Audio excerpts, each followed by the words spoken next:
This video is going to contain some important information, and those of you who are passionate about achieving justice, I need you to do something with it. I need you to forward the link to this video to your Member of Parliament. I need you to urge your Member of Parliament to bring this issue in front of the House of Commons, the UK government, to ensure that action is taken. Because at the moment, the UK government is turning a blind eye to the biggest fraud of our time, or the biggest sporting fraud of our time.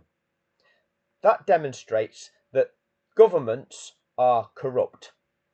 I am not pointing the finger at the current Labour government. This crime took place in 2021 when we had a Tory government. They have failed in their duty to the people to investigate a crime. They failed. They've turned a blind eye to it. There is a government agency called the UK Serious Fraud Office, tasked with investigating fraud. They have refused to investigate this fraud. It has been highlighted to them on numerous occasions, and they have refused to do anything about it. That in itself is a fraudulent organisation, a facade, an organisation claiming that they investigate fraud that fails to investigate fraud. Irony. We have these presented people of integrity, the management, 8 public servants, guilty of misconduct in public office through failing in their duty to investigate the crimes that they are in post to investigate, failing in their duty to the UK taxpayer to investigate the frauds that they are tasked to investigate. Instead, turning a blind eye to crime, enabling crime, complicit with crime. It is the equivalent of harbouring criminals. The UK Serious Fraud Office has refused to investigate a fraud and therefore has enabled a fraud to go unpunished. You need to report that to your Member of Parliament. You need to report to your Member of Parliament that the UK Serious Fraud Office is unfit for purpose, and these are perpetrators masquerading as people of integrity. These are criminals for failing in their duty. These are public servants guilty of misconduct in public office by failing in their duty to investigate crime, instead enabling that crime to go unpunished. These are scum. Understand that. If they don't understand what fraud is, I suggest they go on to Google. Google will explain what fraud is. Here's one. The Fraud Act 2006 in England and Wales defines fraud as a dishonest act such as false representation, failure to declare information, or abuse of position. I'm going to demonstrate all of those things right now, perpetrated by the sport of Formula One, perpetrated by media, the mind conditioning machine who has falsely represented the information and has abused its position in being able to educate the minds of people with absolute falsehoods. Media is in a privileged position where it can present information to people. We are led to believe in the authenticity of that information. These media companies are put in front of us as being authentic sources of information, when the information that they give us is a pack of lies. They are defrauding us. They are abusing their position. They are raping the minds of the audience by conditioning the minds of the audience with falsehoods in order to perpetrate the agenda of the controlling influence. The billionaire owners who perpetrated a crime, who enacted a fraud, a contrivance of a sporting event in order to make money. That is a fraud. That is a fraud that the fraud office turns a blind eye to. Why is that? Well, the likely reason is the government itself aren't the rulers of this country. The government itself is being controlled by a higher entity. That higher entity being the greater financial interest that owns the said media.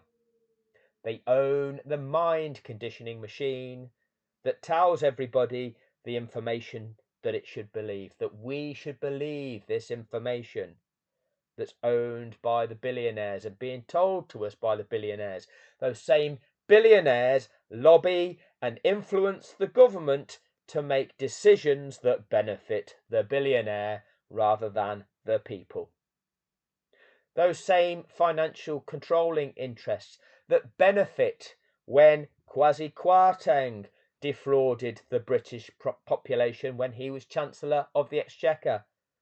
And the media mind conditioning machine didn't tell the public that Kwasi Kwarteng was guilty of a fraud, guilty of insider trading that the UK Serious Fraud Office has failed to investigate.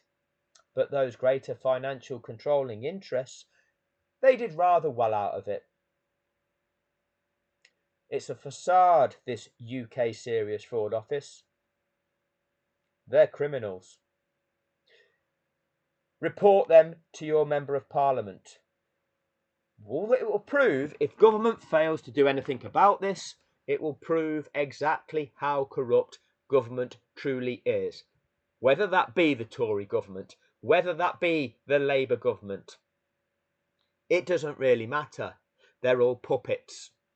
They're all put in place to fulfill the desires of the greater financial controlling interests, not act on behalf of the will of the people, not act for the benefit of the people, but to enact policies that are going to benefit the billionaires, that are controlling society, that are polluting societal values, that are raping the minds of your children and conditioning them with falsehoods.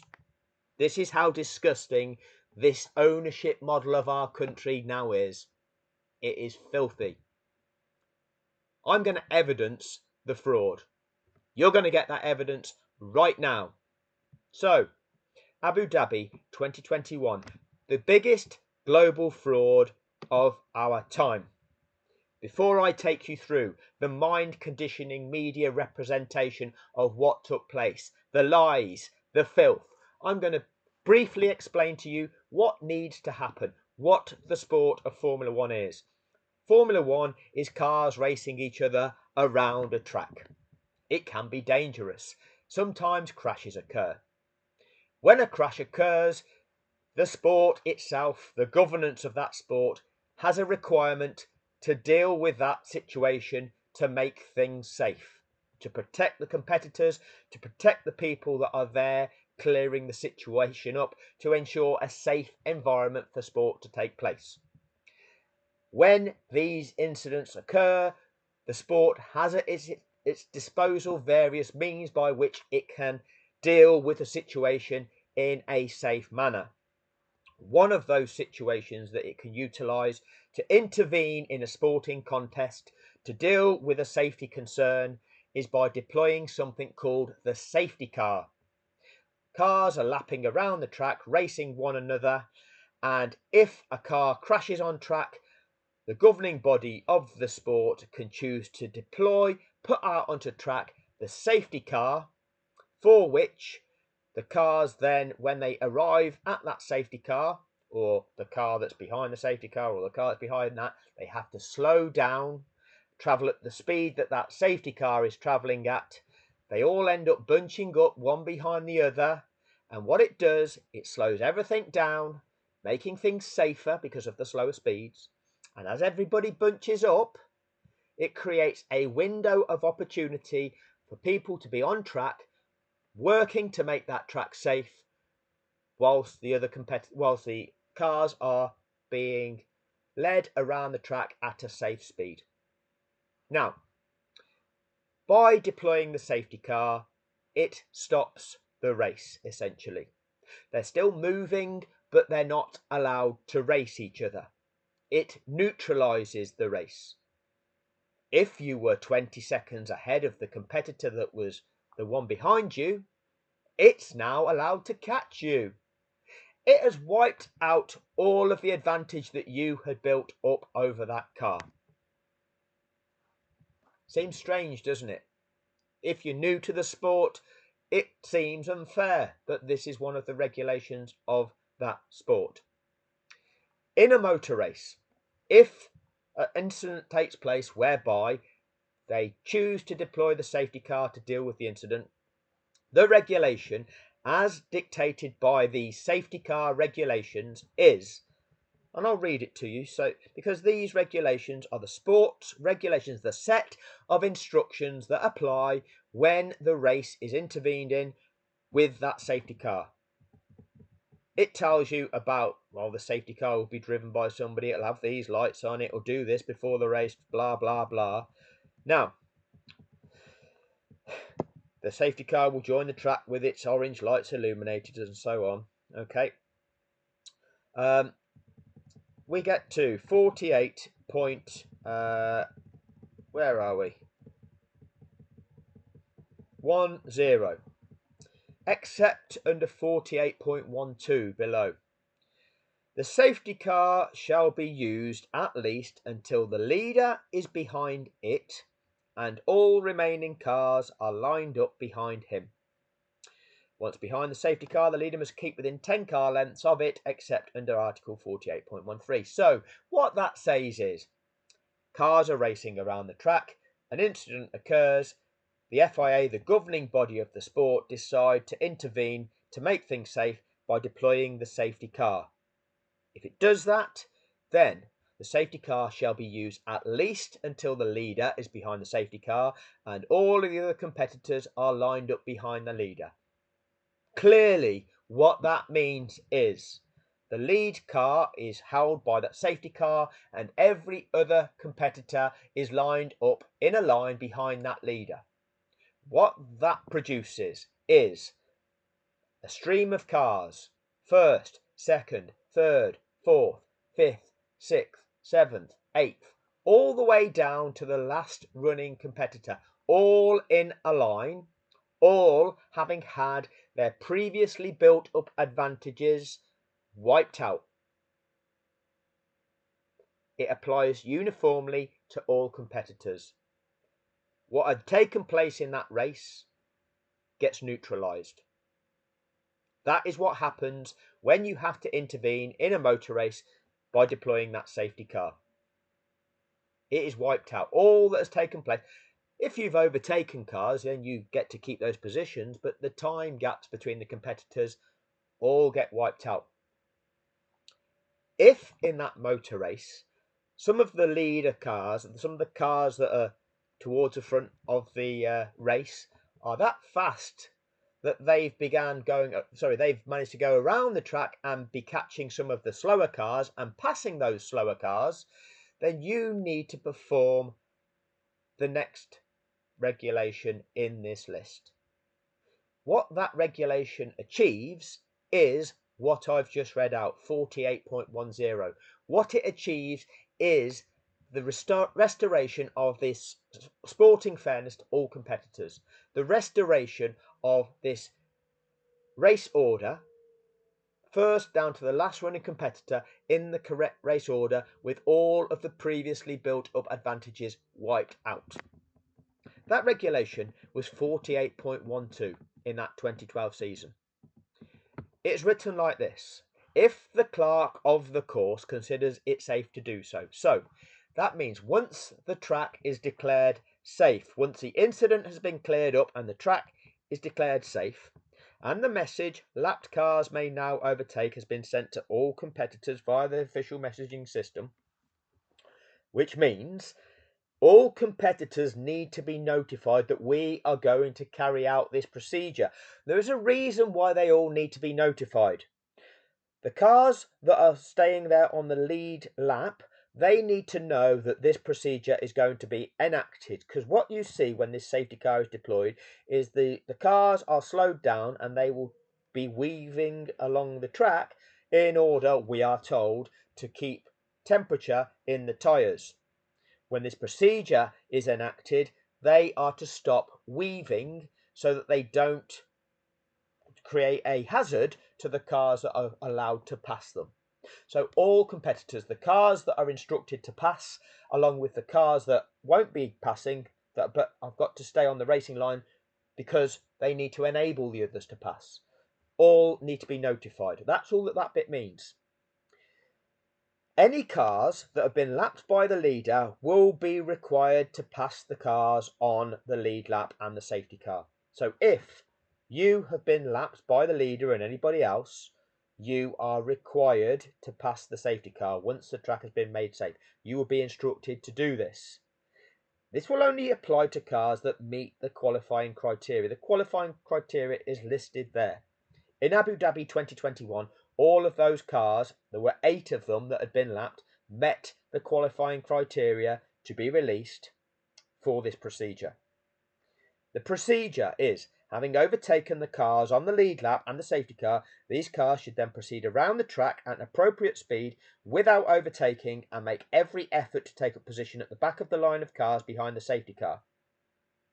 So what you are achieving is the cars that the leaders have lapped are instructed to pass that leader, pass the safety car, disappear off around the track, unlap themselves, and ideally join up with the back of this safety car snake, achieving a condition where we have a line of cars, first, second, third, fourth, fifth, sixth, seventh, all the way down to the last running competitor, all in the correct race order, with all of the previously built up advantages wiped out.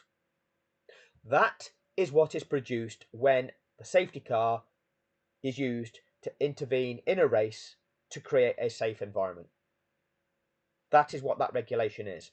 It is there as a uniform measure that it impacts all competitors in the same way.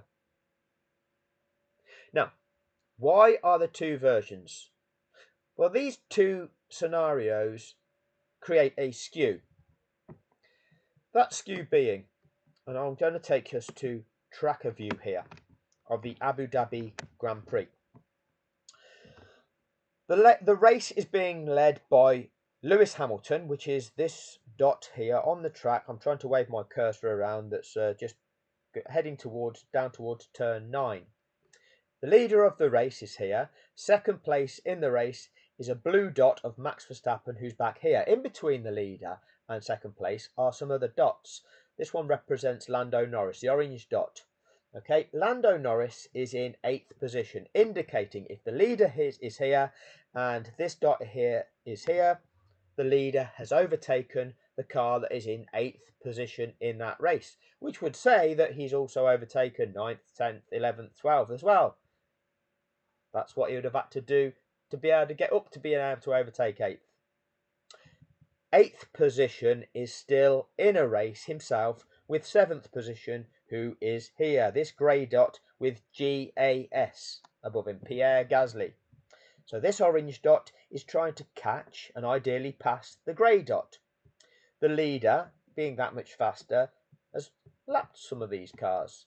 The next car that the leader will be looking to lap is GAS Gasly. On from that, he'll try and pass Tsunoda.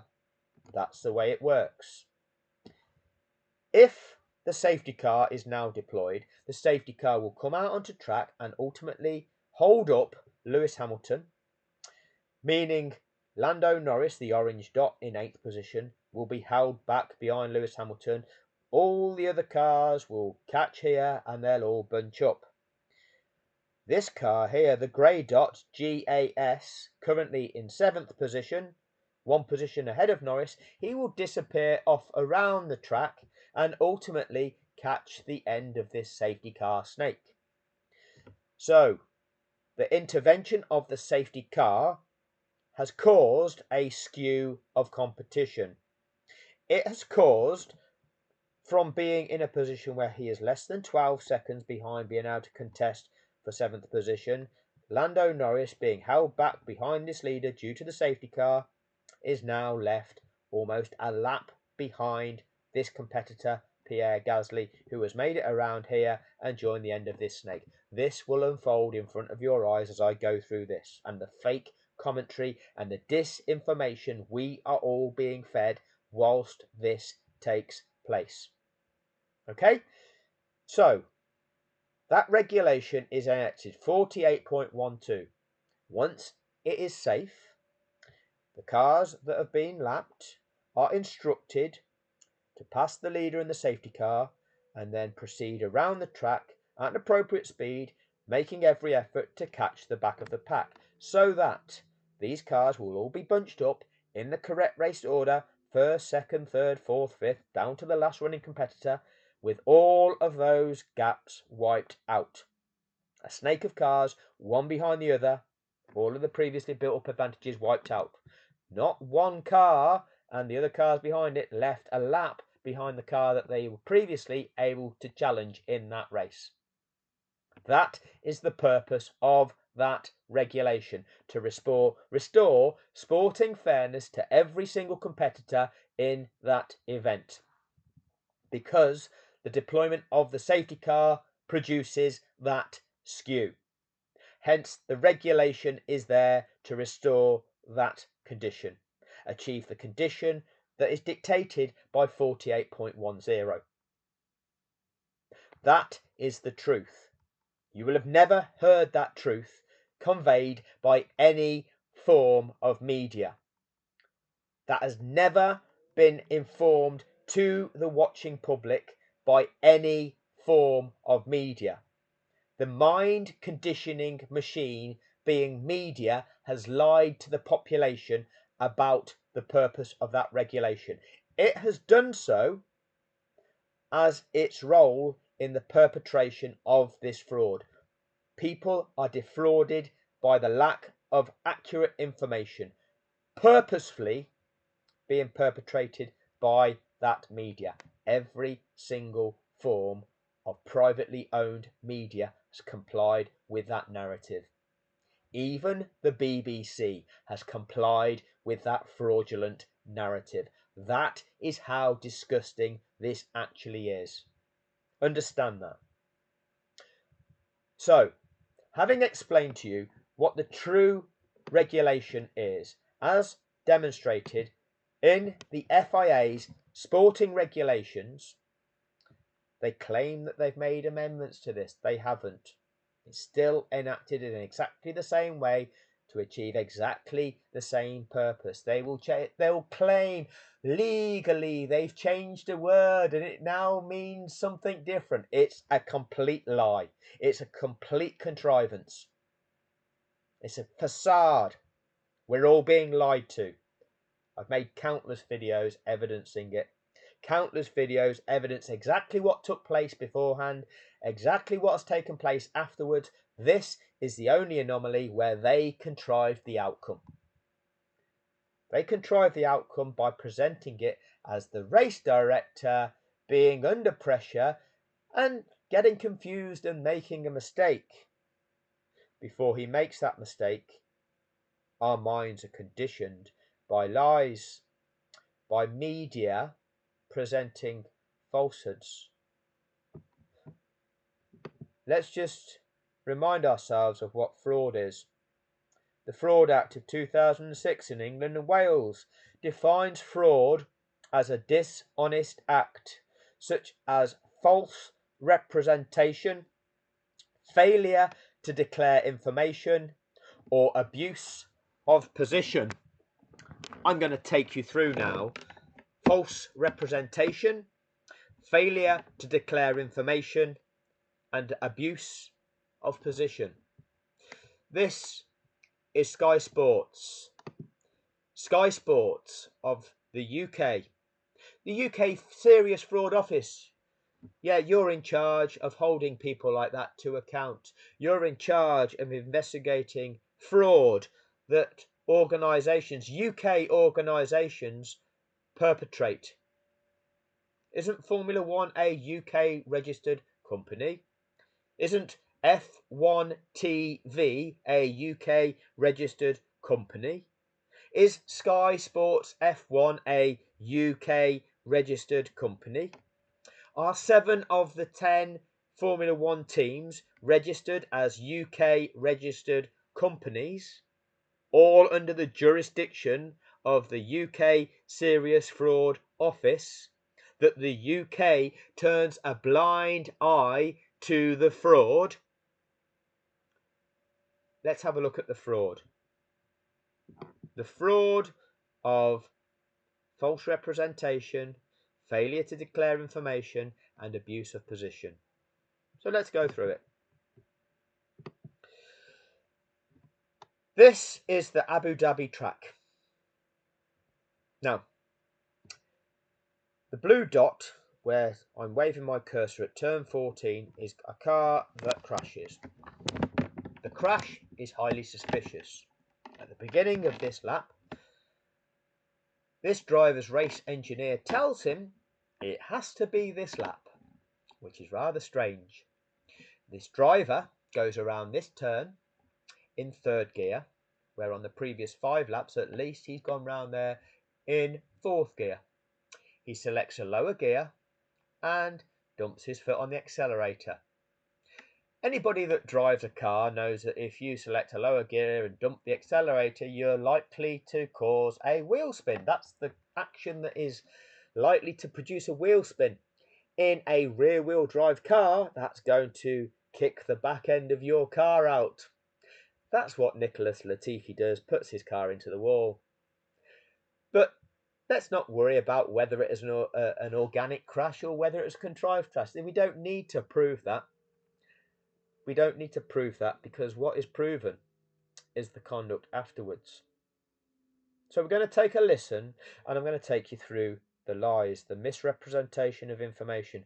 I've told you what the rules and regulations are regarding the safety car and how that impacts this race. What must be carried out prior to the resumption of racing. A restart condition has to be met.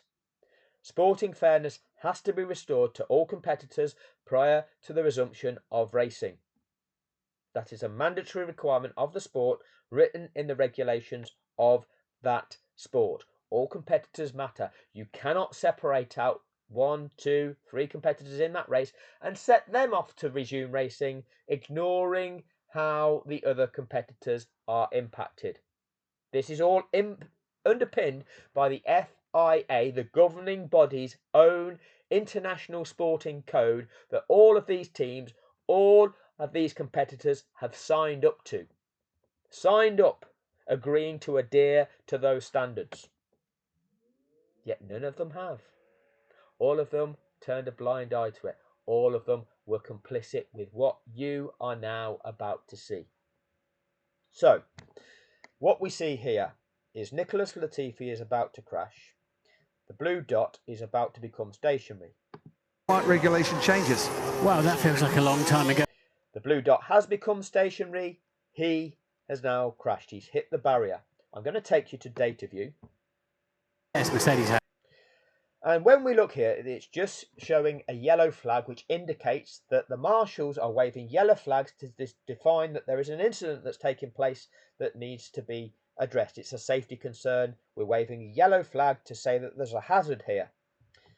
You're seeing the timings between the competitors. First place, Lewis Hamilton, there's an interval of 11.96 seconds back to the second place competitor. Pierre Gasly here in 7th position and Lando Norris in 8th, Had an awful in 8th position.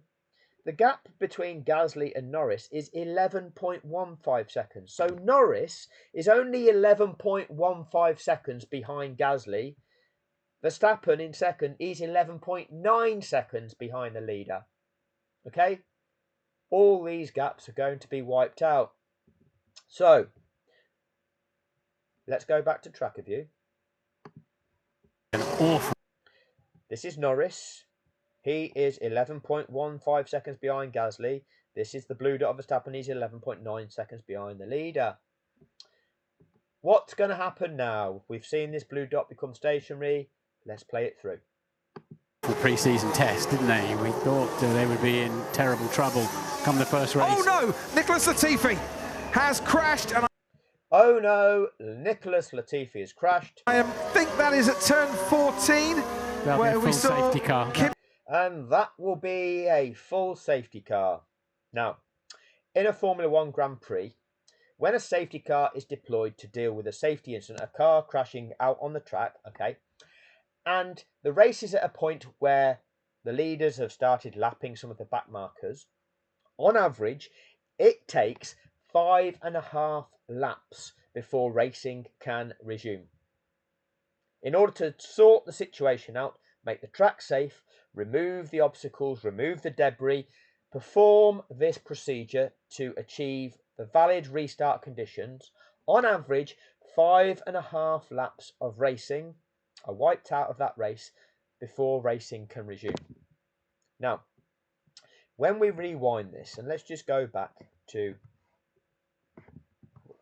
we'll watch this through here. where the regulations changed ever so slightly, but at their detriment at the start of this season, it's once again a great recovery because they felt they've been hampered coming into this season by those slight regulation changes. Wow, that feels like a long time ago. The crash has taken place. The blue dot has become stationary. We go to data view. Mercedes had an. What data view demonstrates, this bar along the bottom of the screen with these coloured dots going along it, denote where these cars are proportionally around that track. When you look at Ham, this bluey green dot here, approximately Hamilton is 6/10 of the way around that lap, meaning he has 0.4 of this lap to complete plus 5 laps, and that's the end of the race. So there are only 5.4 laps of this race remaining at the very moment of the incident. On average, it takes 5.5 laps of the race, takes 5.5 laps out of the race before racing can resume. That data would indicate that it's highly likely that this race is going to end behind a safety car. A further complication takes place whereby the crash car catches fire. They have to deploy a fire extinguisher to deal with that fire. That then causes the further clear-up operation of dealing with the fire extinguisher foam powder, prolonging that clear-up operation, which would dictate that actually it's highly likely the average time is going to be exceeded because this is a more in-depth clear-up operation. So let's again play this through. We'll go back to tracker view. Yes, Mercedes had an awful pre-season test, didn't they? We thought they would be in terrible trouble come the first race. Oh no! Nicholas Latifi has crashed, and I think that is at turn 14, That'll where be a we full saw safety car. Kimi Raikkonen crash in practice. It is at turn 14, and yes, that will be a safety car because marshals are going to need to recover that Williams and to work on it, and this now completely changes the context of this race. Look, everybody, I'm going to divert your attention to believing completely changes what we're all now going to see. If they can clear the Williams in time and we can have a couple of laps racing to the checkered flag. There's 5.4 laps remaining, or there's less than that now for the leader who's about to complete this lap and then only have 5 remaining. If we can get a couple of laps racing, well, there were only 5.4 laps remaining. It takes on average 5.5 laps. Where does the couple of laps come from? There's bound to be a couple, and of course. Confirmed by his co-commentator. There's bound to be a couple. The data wouldn't say that. How are you diverting people's attention? That's where Max Verstappen's much fresher tyres will fire up. That's where somebody else will have a massive advantage. And give him the confidence on any kind of restart. On any kind of restart. Isn't it strange, the terminology we're using? On any kind of restart. Well, in order to have a restart, you have to achieve a set condition. There is no such thing as any kind of restart. Oh, it could be this type of restart. It could be that type of it. No, it can't. There's a defined set of parameters that have to be achieved before you restart. Why are we saying any kind of restart? Let's have a look at data. Data shows us the tyre compound that these cars are on. This white line indicates hard compound of tyre. You see Hamilton at the top here.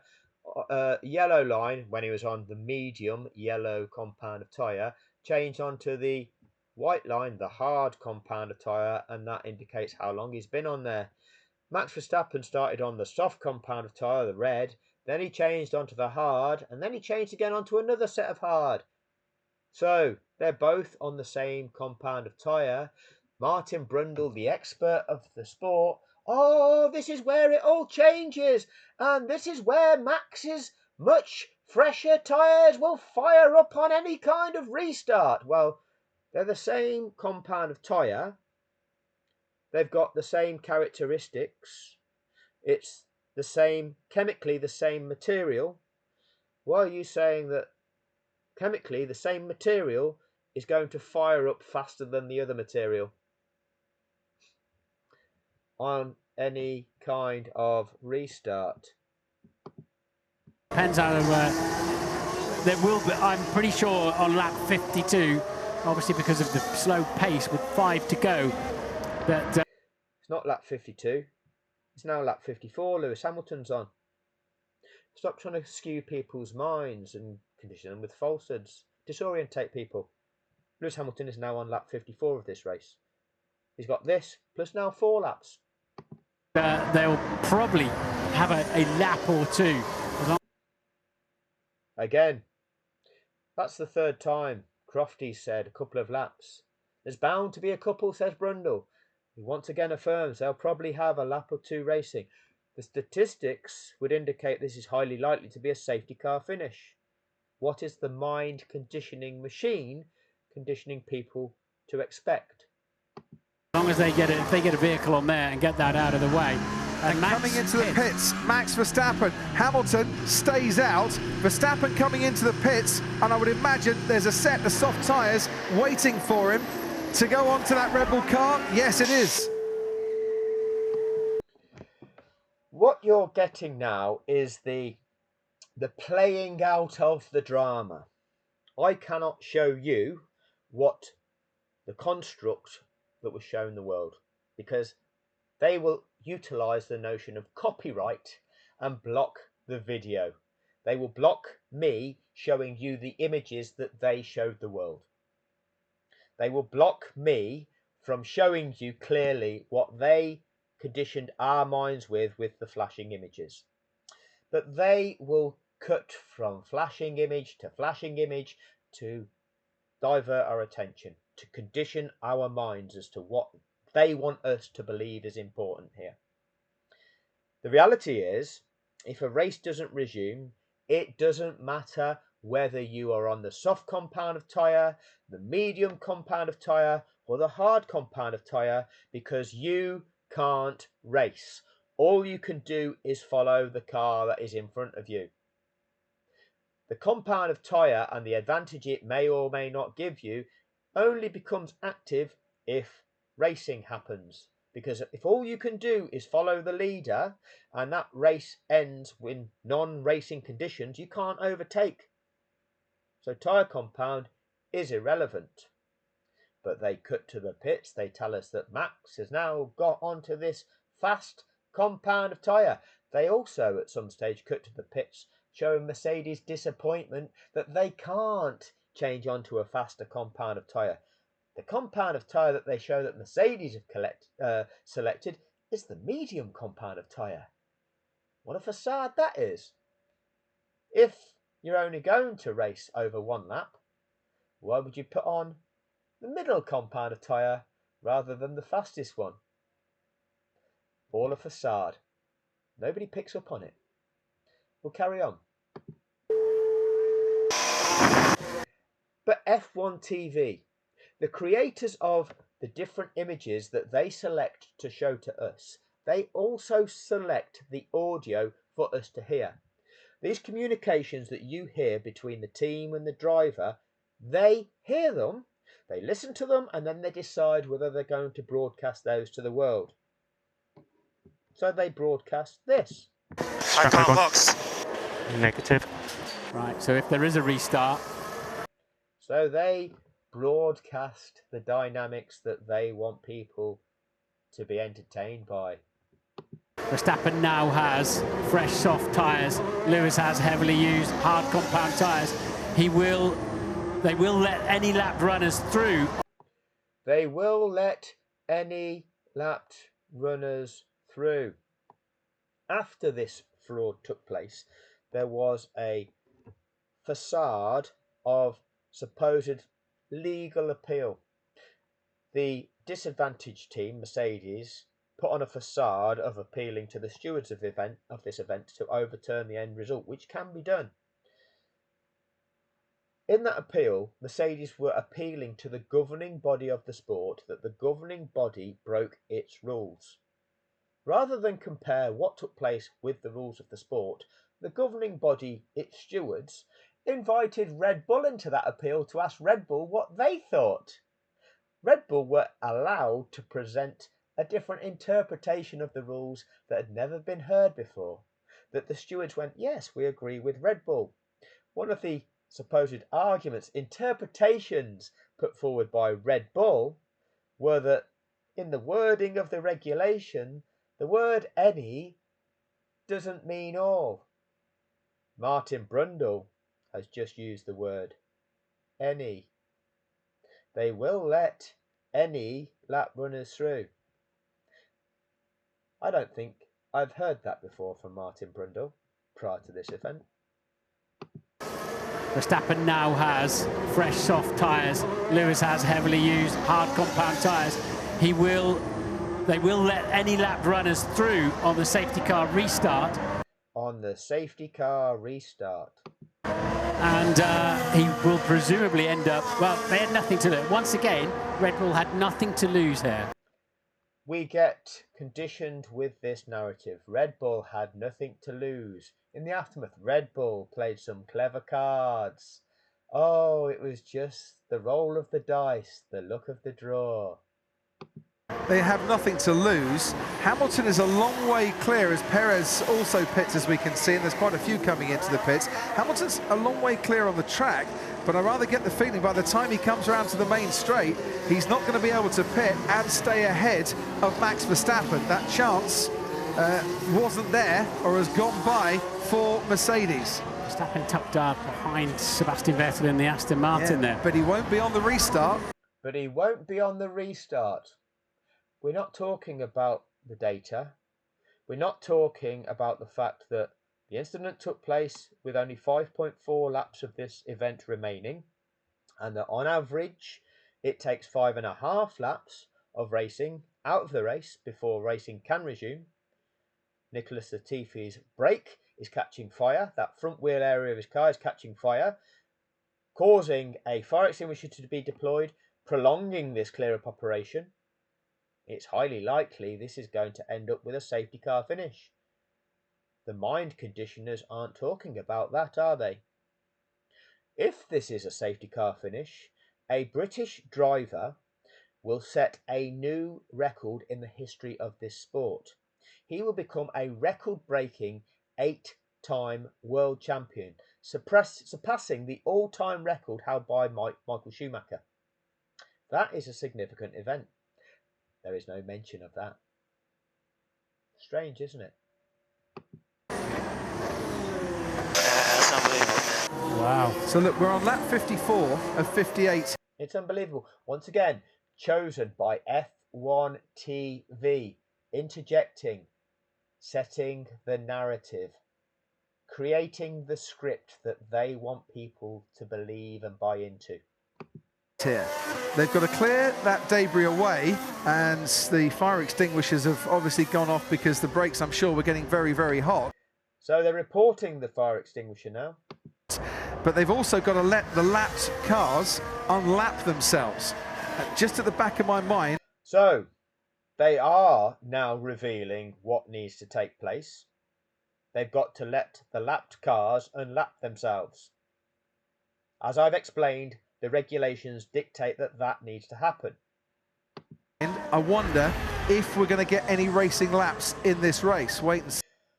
I wonder if we're going to get any racing laps. Wait and see.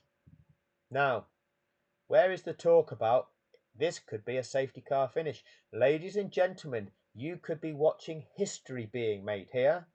Lewis Hamilton, if this cannot be cleared up in time, Lewis Hamilton is on course to become a record-breaking 8-time world champion. That is the exact situation that is taking place. Is the mind conditioning media informing you of the reality of that situation? See, this is what happened to Nicholas Latifi. He was scrapping away with Mick Schumacher. That's not the corner he crashed on, is it? That was earlier on, I think, in the skirmish with Schumacher. They barged wheels, went off the track, would have picked up a bit of dust and debris on his tyres, and then the rear just lets go. Probably dirty tyres from being offline there. Will we get any more racing laps? Or will we get any more racing laps? So what we're seeing, Lewis Hamilton, the lead car, now coming around, completing lap 54. Okay, held back by the safety car. All the other cars are catching him and bunching up behind him. It's not the correct race order yet, though, because cars have been lapped. Previously, Pierre Gasly was just up the road from Hamilton, 11.15 seconds ahead of Norris, who was held back. Now Gasly's over here.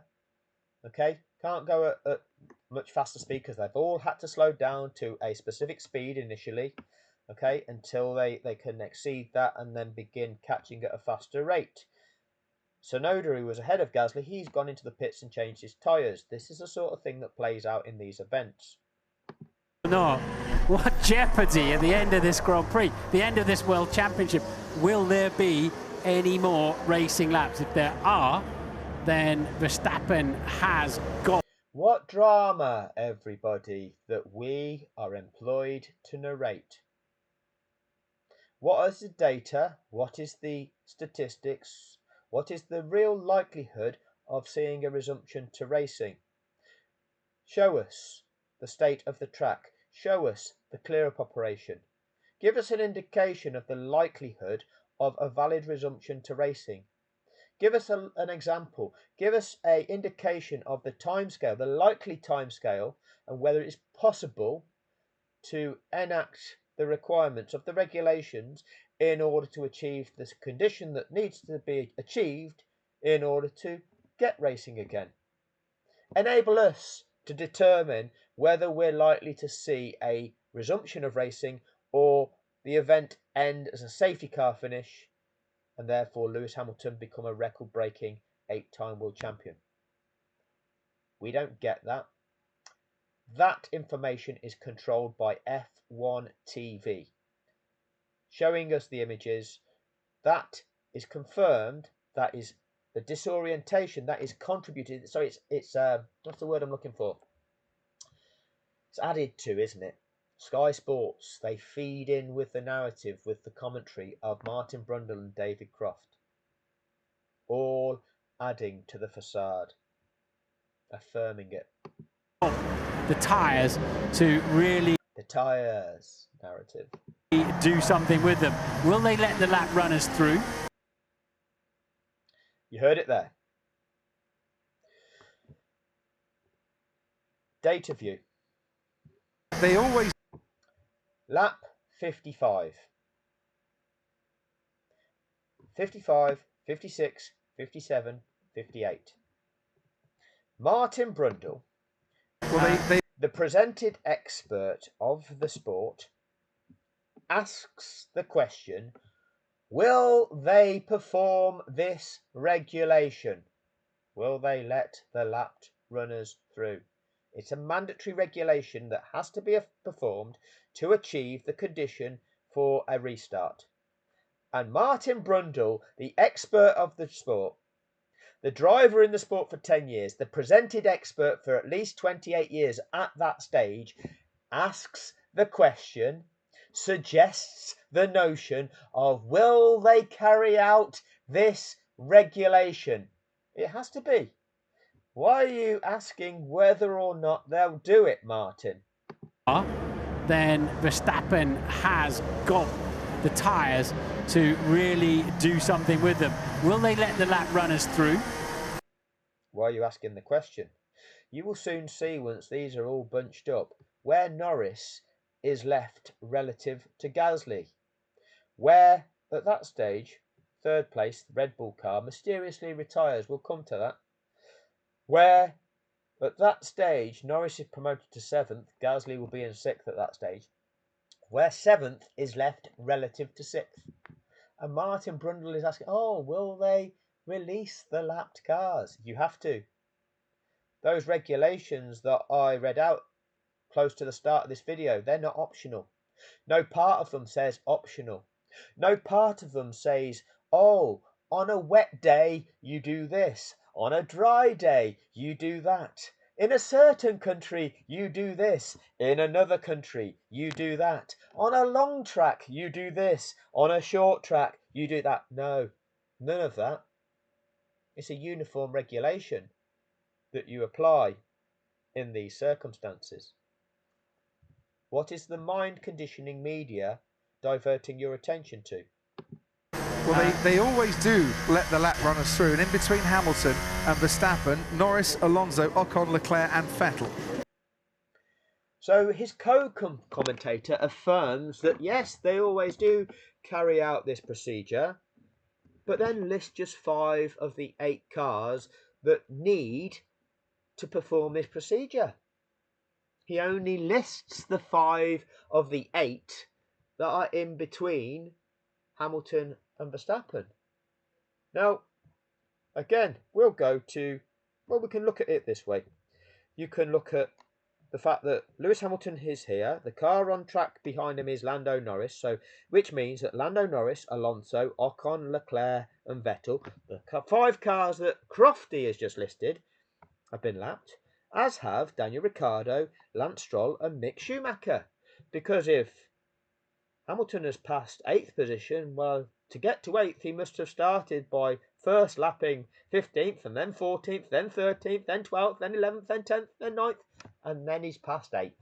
So they've all been lapped if they're below 9th, aren't they? That's confirmed by DataView. If they do that, plus 1 lap, plus 1 lap, plus 1 lap, plus 1 lap.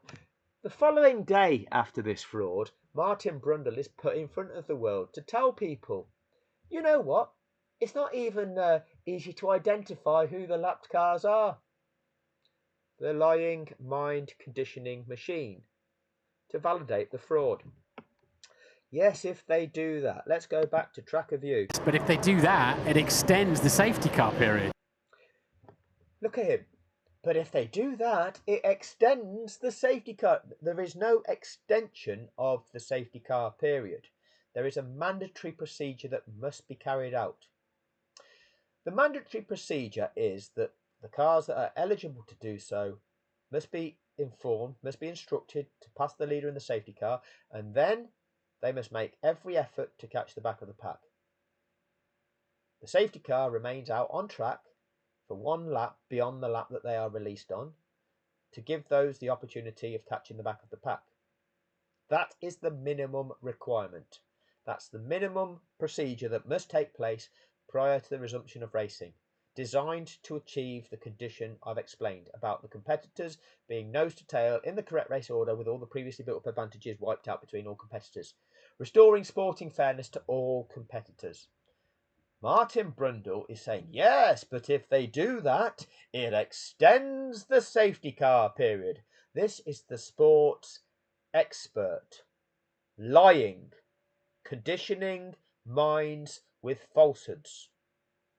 The only extension to a safety car period can be when the race director utilises his discretion when he looks at the situation and determines if he feels those lapped cars that have been released haven't caught the back of the pack and are still left significantly disadvantaged, he can keep the safety car on track until those released cars have fully caught up and fully made it around, fully catching the back of that pack.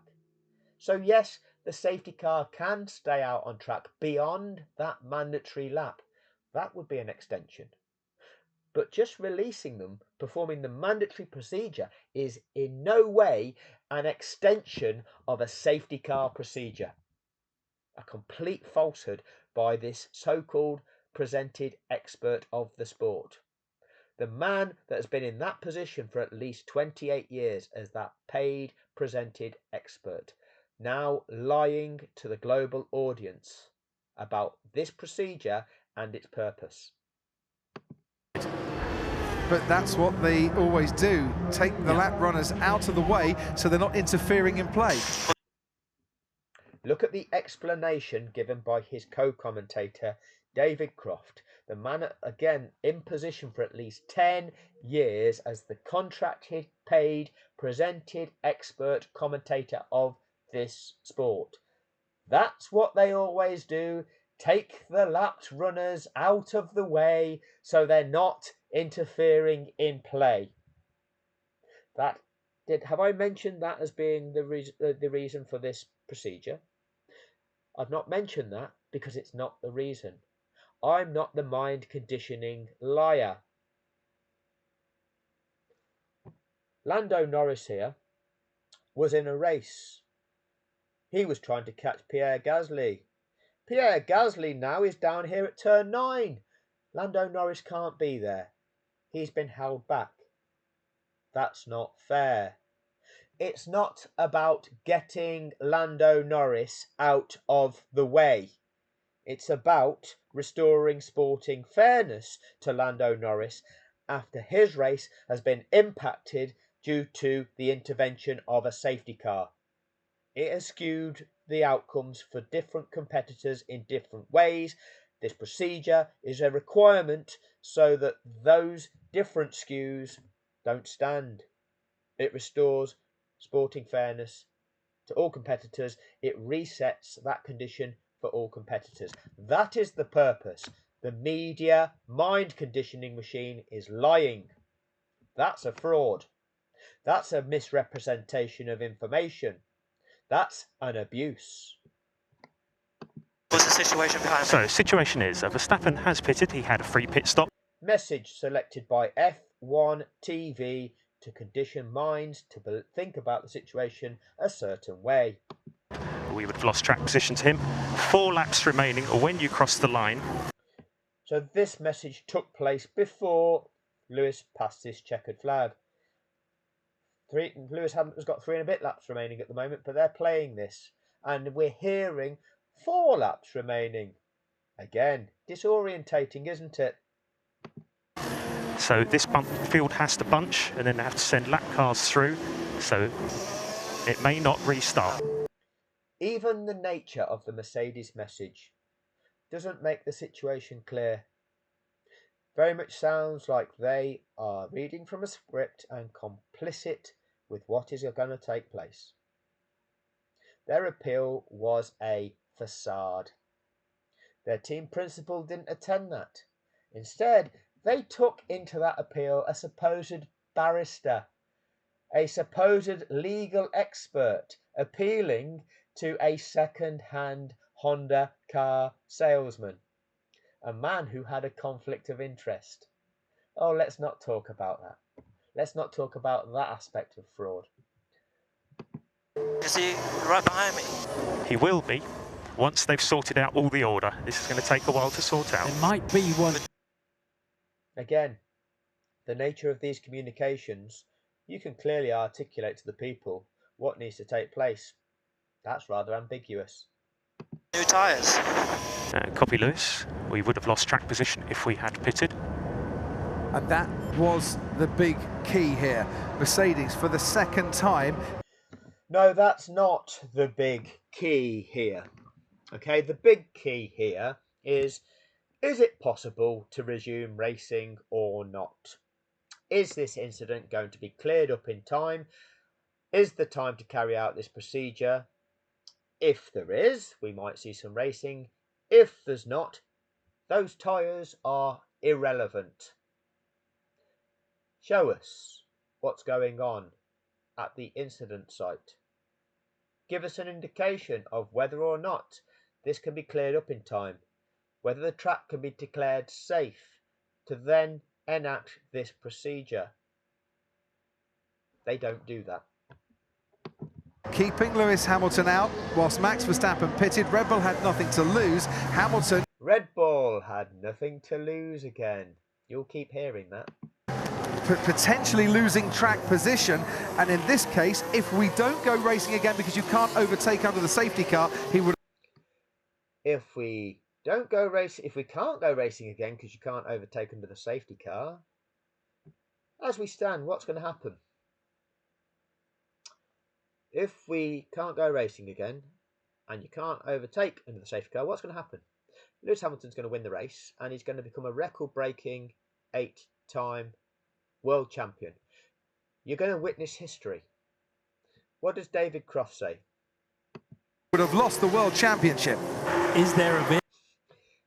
Oh, but let's just, he completely skews it around, doesn't he? Potentially losing track position, and in this case, if we don't go. If he'd have done something that they didn't do, and he'd have potentially lost track position, which he didn't do. Racing again because you can't overtake under the safety car, he would have lost the world championship. If he'd have done something that they didn't do, he'd have lost the world championship. Well, he didn't do that, so why are you saying it like that? Why are you saying he would have lost the world championship? Why are you not able to say that if we can't go racing again, he's going to become a world champion for the record-breaking 8th time? It's a rather strange way of conveying that information, isn't it? Is there a vehicle pulling the Williams out of the way or not yet? Martin Brundle, the commentator, expert of the sport, asking the audience what's going on. They sit in a booth, they have multiple screens available to them. You can demand your view of the event so that you can talk about what's actually going on. I need to convey to the global audience what's going on here, so I need to see what's going on. Show me the cameras at turn 14. Instead, what's going on at turn 14? Nobody knows. Can't see it at the moment. They can't see at the moment. See, Ted, down to you.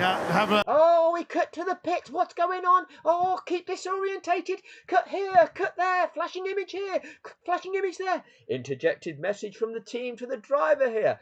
F1 TV, exciting the kiddies in the show, keeping people disorientated.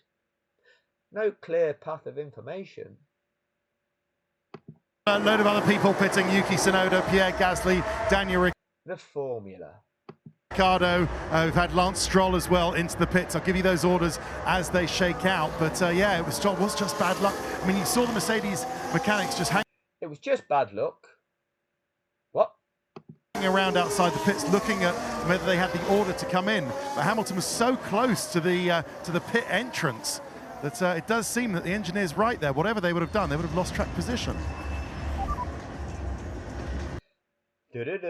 When you hear that sound, that is F1 TV selecting a message that may have taken place 20, 30 seconds beforehand that they've listened to and decided we're going to play this to the world because this is going to encourage the world to think about this situation this way. The safety car's not going full gas down the straight. Copy, Lewis, understood. His tyres are cooling. He needs more. Oh, the tyres are cooling. Lewis's hard compound tyre is going to be cool, and Max's soft compound tyre is going to have an advantage, and this is going to be key. It's not key, is it? It's irrelevant if we don't go racing again. But they are directing your attention into believing that this is going to be a key factor. Pace, more heat into those tyres. This is awful for Lewis then with those hard compound, heavily used tyres. So. Oh, this factor is awful for Lewis. This could be the key factor. There's the shunt there. It's not the key factor. The key factor is, can this race resume or not? Because if it can't, it doesn't matter about the temperature in those tyres or whether you're on hard compound tyres or soft compound tyres. It doesn't matter of cutting to the pits and it just being unlucky that you can't pit. It's irrelevant, isn't it? And that caused to say that it has to be a safety car there. And replay. But will they let the lap runners through? I don't think. The sports expert for the second time asking, will they carry out the mandatory regulation? In essence, the sports expert, the presented commentator, is saying, will they break the rules of the sport? What's that all about? Will they perform this mandatory requirement? Well, why would you be asking whether they're going to perform the mandatory requirement? They'll explain the purpose of why it has to be done. It's absolutely mandatory.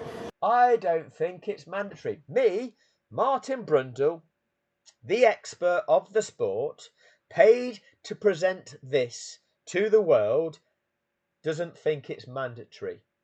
What would make you think that it's not mandatory, Martin?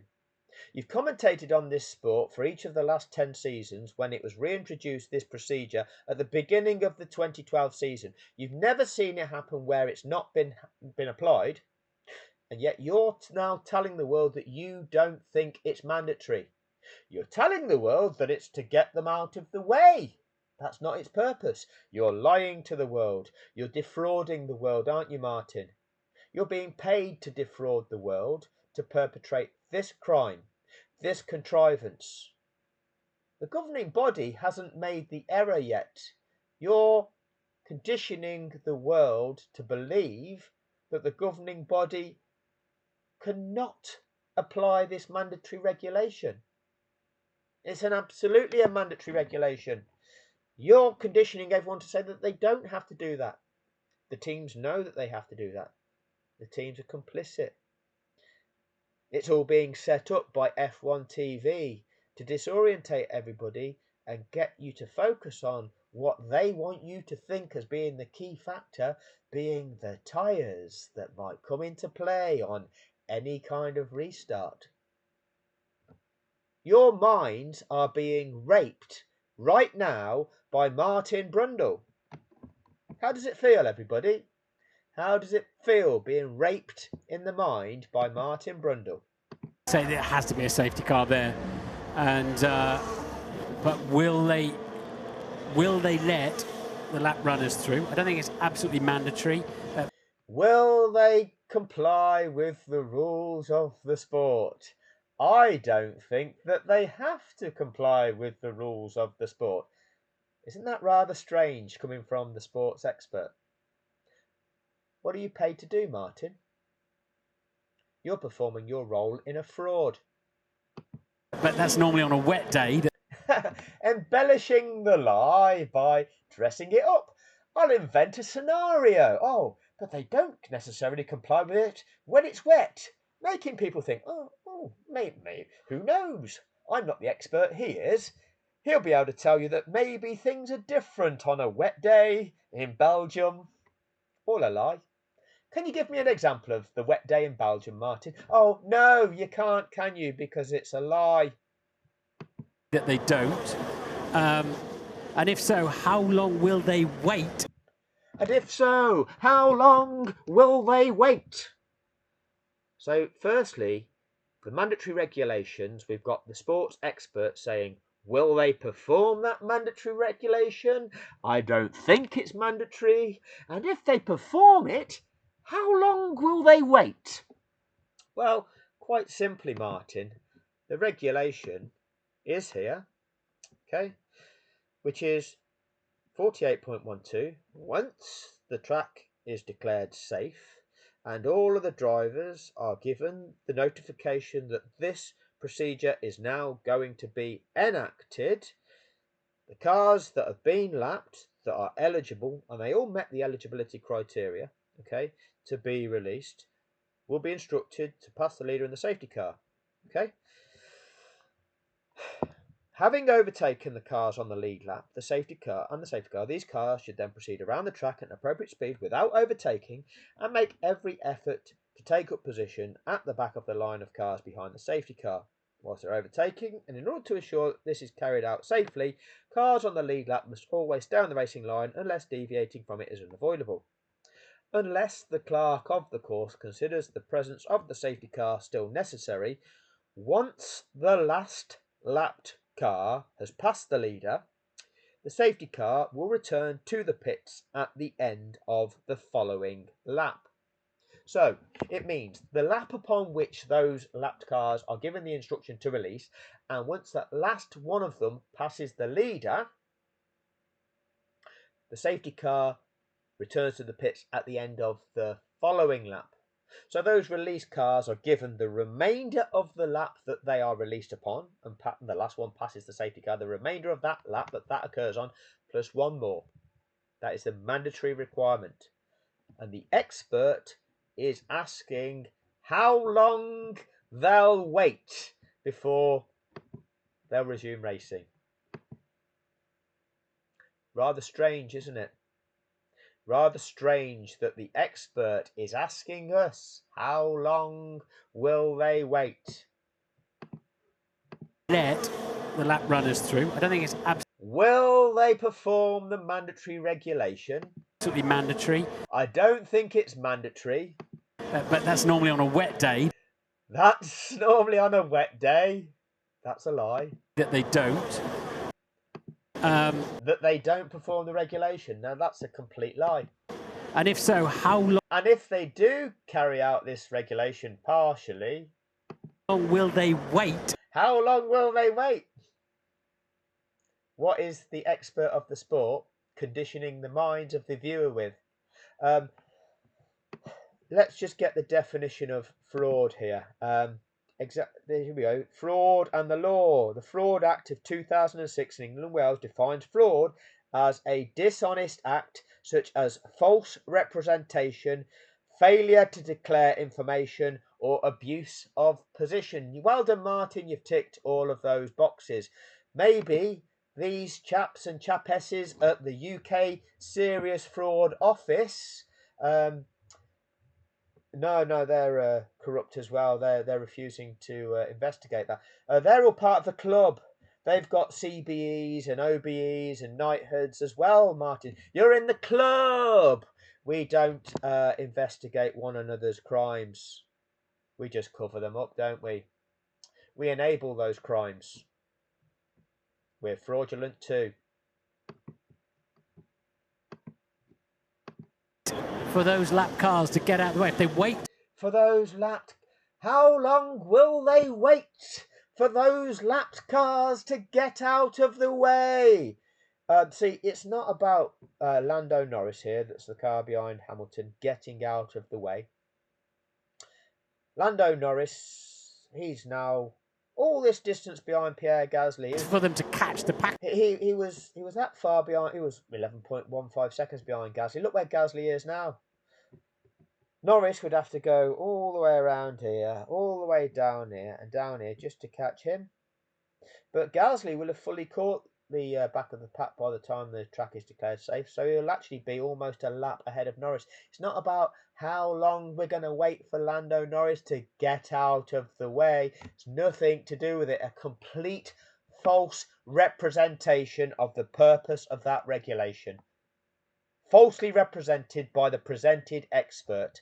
A complete lie, a complete contrivance. Up, which they don't have to do. No. They don't have to catch the back of the pack. So again, he's not explaining the purpose. He's misrepresenting the purpose. Now, by the letter of those regulations, those release cars don't have to catch the back of the pack before racing can resume to the letter of those regulations. However, that is the intention of those regulations. Have a look at this. Having overtaken the cars on the lead lap and the safety car, these cars should then proceed around the track at an appropriate speed without overtaking and make every effort to take up position at the back of the line of cars behind the safety car. So that is clearly the intention of that regulation. It is discretionary with the race director that, having carried out that mandatory minimum procedure, whether or not he then feels they've caught up sufficiently so that their race isn't negatively impacted by that dynamic. If he feels that their race has been negatively impacted, then he can keep that safety car lapping. So technically, according to the exact wording of this, they don't have to fully catch the back. However, that is the intended outcome of this written regulation. How is that represented by Martin Brundle? And but will they let the lap runners through? I don't think it's absolutely mandatory, but that's normally on a wet day that they don't. And if so, how long will they wait for those lap cars to get out of the way? If they wait for them to catch the pack up, which they don't have to do, no, then I don't think we'll get a racing lap. If they carry out this procedure, I don't think we'll get a racing lap. What does that mean? That means a safety car finish. That means we're on course to witness history. We're on course to see a British driver set a new record, a global record in the history of this sport. Let them through, we could get... If they let them through, we could get... one racing lap. If they let them through, we could get... to go. one racing lap. We're on lap 56 now. If they let them through, we could get one racing lap. The wording. They've not made the human error yet, but look at the way things have been presented to people. If they let them through, we could get one racing lap. You're not defining what needs to take place. I will define what needs to take place. We are now on lap 56 of this race. This procedure has to begin this lap. Those lapped cars have to be released this lap because the last of those cars, the 8th one, Mick Schumacher, has to pass the leader in the safety car this lap, because then the safety car can return to the pits at the end of the following lap, at the end of lap 57. If it does that, lap 58 can be a racing lap.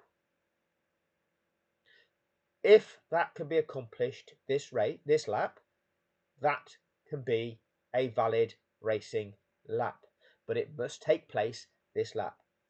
Lap 56 of 58 is the last lap that this can happen on. The lapped cars release this lap. The mandatory safety car lap performed as lap 57. It can then come in at the end of lap 57, and lap 58 can be a raced lap. If those lapped cars cannot be released this lap, lap 56, it has to be a safety car finish. The earliest that those lapped cars can be released would then be lap 57, and the safety car has to return to the pits at the end of the following lap, which is the end of lap 58. Racing can't resume to what would have been then a lap 59. There is no lap 59. The end of lap 58 is the end of the race. It's a safety car finish. There can be no overtaking till they cross the start-finish line at the end of lap 58. But that is the checkered flag. That's the end of the race. There's no overtaking allowed. Lewis Hamilton's the winner. Let's hear... laps to go. if the global commentary team of Martin Brundle and David Croft can inform the global watching audience of 108.7 million people of those facts. Nicholas Latifi is seemingly okay. 3 laps to go. So lap 56, lap 57, lap 58. I repeat, in order to get a valid resumption to racing, the lapped cars must be released this lap prior to the commencement of lap 57. Lap 57 can be that mandatory safety car lap afforded to those released cars to give them the opportunity of making it around that trap and trying to catch the back of the safety car snake. And then lap 58 can be a valid racing lap. If the lapped cars, and if the last of those lapped cars is not able to pass that leader and safety car on this lap, this will be a safety car finish. If it's a safety car finish, providing Lewis Hamilton remains running until the end of lap 58, he will be the winner of this event and become an 8-time world champion. History is in the making. After that contact with the barriers, around about 90 miles. Red Bull are now retiring the car that's in 3rd position. This car is travelling around that track at a vastly reduced speed, not stressing the engine because they're travelling at safety car speeds, not in racing conditions. Red Bull take him out of that event. There was still the potential for Red Bull to contest the Constructors' Championship with 2 competitors running. With one, they were 28 points behind. They were at a 28-point deficit to Mercedes in the Constructors' Championship. With only one competitor now able to finish that event, the maximum number of points that they could achieve was 26. This hands the Constructors' title to Mercedes. Both of the Mercedes cars now could fail to finish this event and Mercedes would still be the world champions because Red Bull have retired Perez. What deals are being done, lads? What deals are being done? The driver is surprised when he's told there's a problem with the car. An hour, but he would have taken a whack, and it's good to see that he's okay. Sergio Perez coming into the pits again. So Max, I think they're retiring. Is that Max? Disorientate everybody, keep everybody on the edge of your seat. In the car here, Perez into the pits for the 4th time. I didn't understand why, but I think they are retiring the car, and yes, they're not going to be working on it, and that is the end of Sergio Perez's Abu Dhabi Grand Prix. Checo, we need to retire the car. We need to retire the car. Box. And for the Really? Yeah. Really? What's wrong with my car? I'm in 3rd place. I'm on course for standing on that podium, winning a trophy, getting 18 World Championship points and spraying some champagne around. We need to retire the car. Really? Really? Yeah, box. And lapped cars will not be allowed. And lapped cars will not be allowed to see the diversion there, ladies and gentlemen. The disorientation, the construct. What you'll have seen when you were watching that event was the cameras cutting from here to there, to here, to there. And lapped cars will not be allowed to overtake. Allowed to overtake. it's not mandatory. It's not mandatory. Martin Brundle on lap 56 lying about the rules and regulations of the sport, saying that it's not mandatory. Now, I'll go to Global View. Work to do. The constructors of the footage, F1 TV, put up this banner claiming from FIA Race Control, lapped cars will not be allowed to overtake. It's not mandatory, says the presented expert from Sky Sports F1. What do the regulations say? Well, the regulations say if the clerk of the course considers track conditions are unsuitable for overtaking, the message overtaking will not be permitted will be sent to all competitors via the official messaging system. Overtaking will not be permitted. That's a message. That is something that is written in regulation because it's easy to understand by all. Overtaking will not be permitted. What does that mean, everybody? Everybody understands that. It means overtaking will not be permitted. I am not allowed to overtake because overtaking will not be permitted. That is a regulation. That's a message that appears in the regulations. Overtaking will not be permitted. What did they display? They displayed this one. Lapped. I'll wait for that to go. Lapped cars will not be allowed to overtake. That's not an official message. That's a fraud that they put in front of our eyes when playing us this event live. Lapped cars will not be allowed to overtake. What does that mean? Does that mean if I'm lapped, I'm not allowed to overtake? What if I'm not lapped? Am I allowed to overtake? Nobody knows. If I'm lapped, am I allowed to overtake the other cars that have been lapped as well, or I'm not allowed to overtake anybody? Are the cars that haven't been lapped allowed to overtake me? Are they allowed to overtake each other? Nobody knows. It's not an official message, is it? That's why it doesn't appear in the regulations. The Martin's affirming that it's not mandatory. Now, you see, why would this message, lapped cars will not be allowed to overtake? Well, when we go to the driver cameras, we can go to Nicholas Latifi's, which one's Latifi? We can go to this one.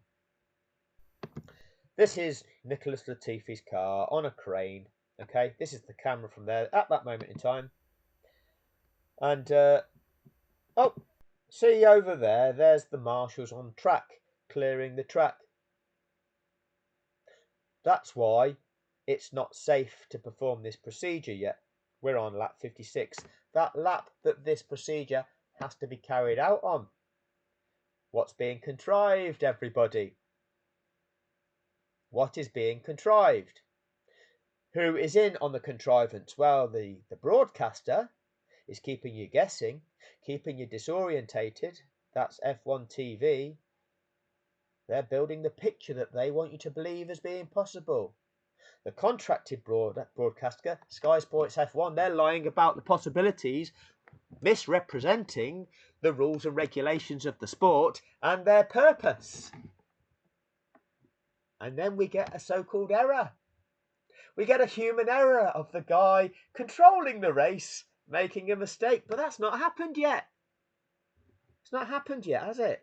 But that's the reason. And we'll go back to Global View first. Champions. So they're coming down this straight. That in the distant background is turn 5. So they're on that straight, heading down towards turn 6. And we'll go back to tracker view so it doesn't get blocked. So this is that straight. There's turn 5, heading down towards turn 6. We'll just rewind this so you hear this conversation in full. Cars will not be allowed. Checo, we need to retire the car. We need to retire the car. Really? Yep. And lapped cars will not be allowed to overtake. To overtake. It's not mandatory. It is mandatory, Martin. If it's not safe, the message overtaking will not be permitted. Why? Because it's not safe to carry out this procedure yet. When it is safe, you then carry out the procedure. Okay? Because if it's not safe to release the lapped cars, then it's not safe to go racing again, is it? It's not safe enough to carry out the procedure. So you know what? Let's just go racing instead, shall we? What's the legal interpretation of that? Get a lawyer to convince us all, yeah, a fancy lawyer, you know, an expensive lawyer, a good lawyer, you know, that can get you a better version of justice. Yeah, one of them. You know, the justice system, the way of determining what's right and wrong in the context of a given situation, you know, but the version of justice you get depends on the type of lawyer you can afford. Is that what justice is it? You get your fancy lawyer to argue that one, to construct your legal argument about it not being safe to carry out the procedure where you're releasing cars, setting them off to say, right, go on and lap yourself now. Oh shit, you can't, because there's men still on the track clearing that debris up at turn 14. Oh, don't you worry, little heads, about that. It's not safe to carry out the procedure, but let's go racing. It's safe to go. No, it's not, is it, Colin? It's not, is it? See you in court, Mr. Fancy Lawyer. You try and present an argument like that, you're going to go down for trying to pervert the course of justice. Because I'm not going to allow it any other way. I'm not going to allow your corrupt little club, your facade of so-called law, to gaslight a population. Your so-called little club of people of integrity, people who work for the government, KCs, King's Council, who are there to investigate fraud for the people, who turn a blind eye to fraud. But I'm a legal expert in the club. Anyway, back on with the show.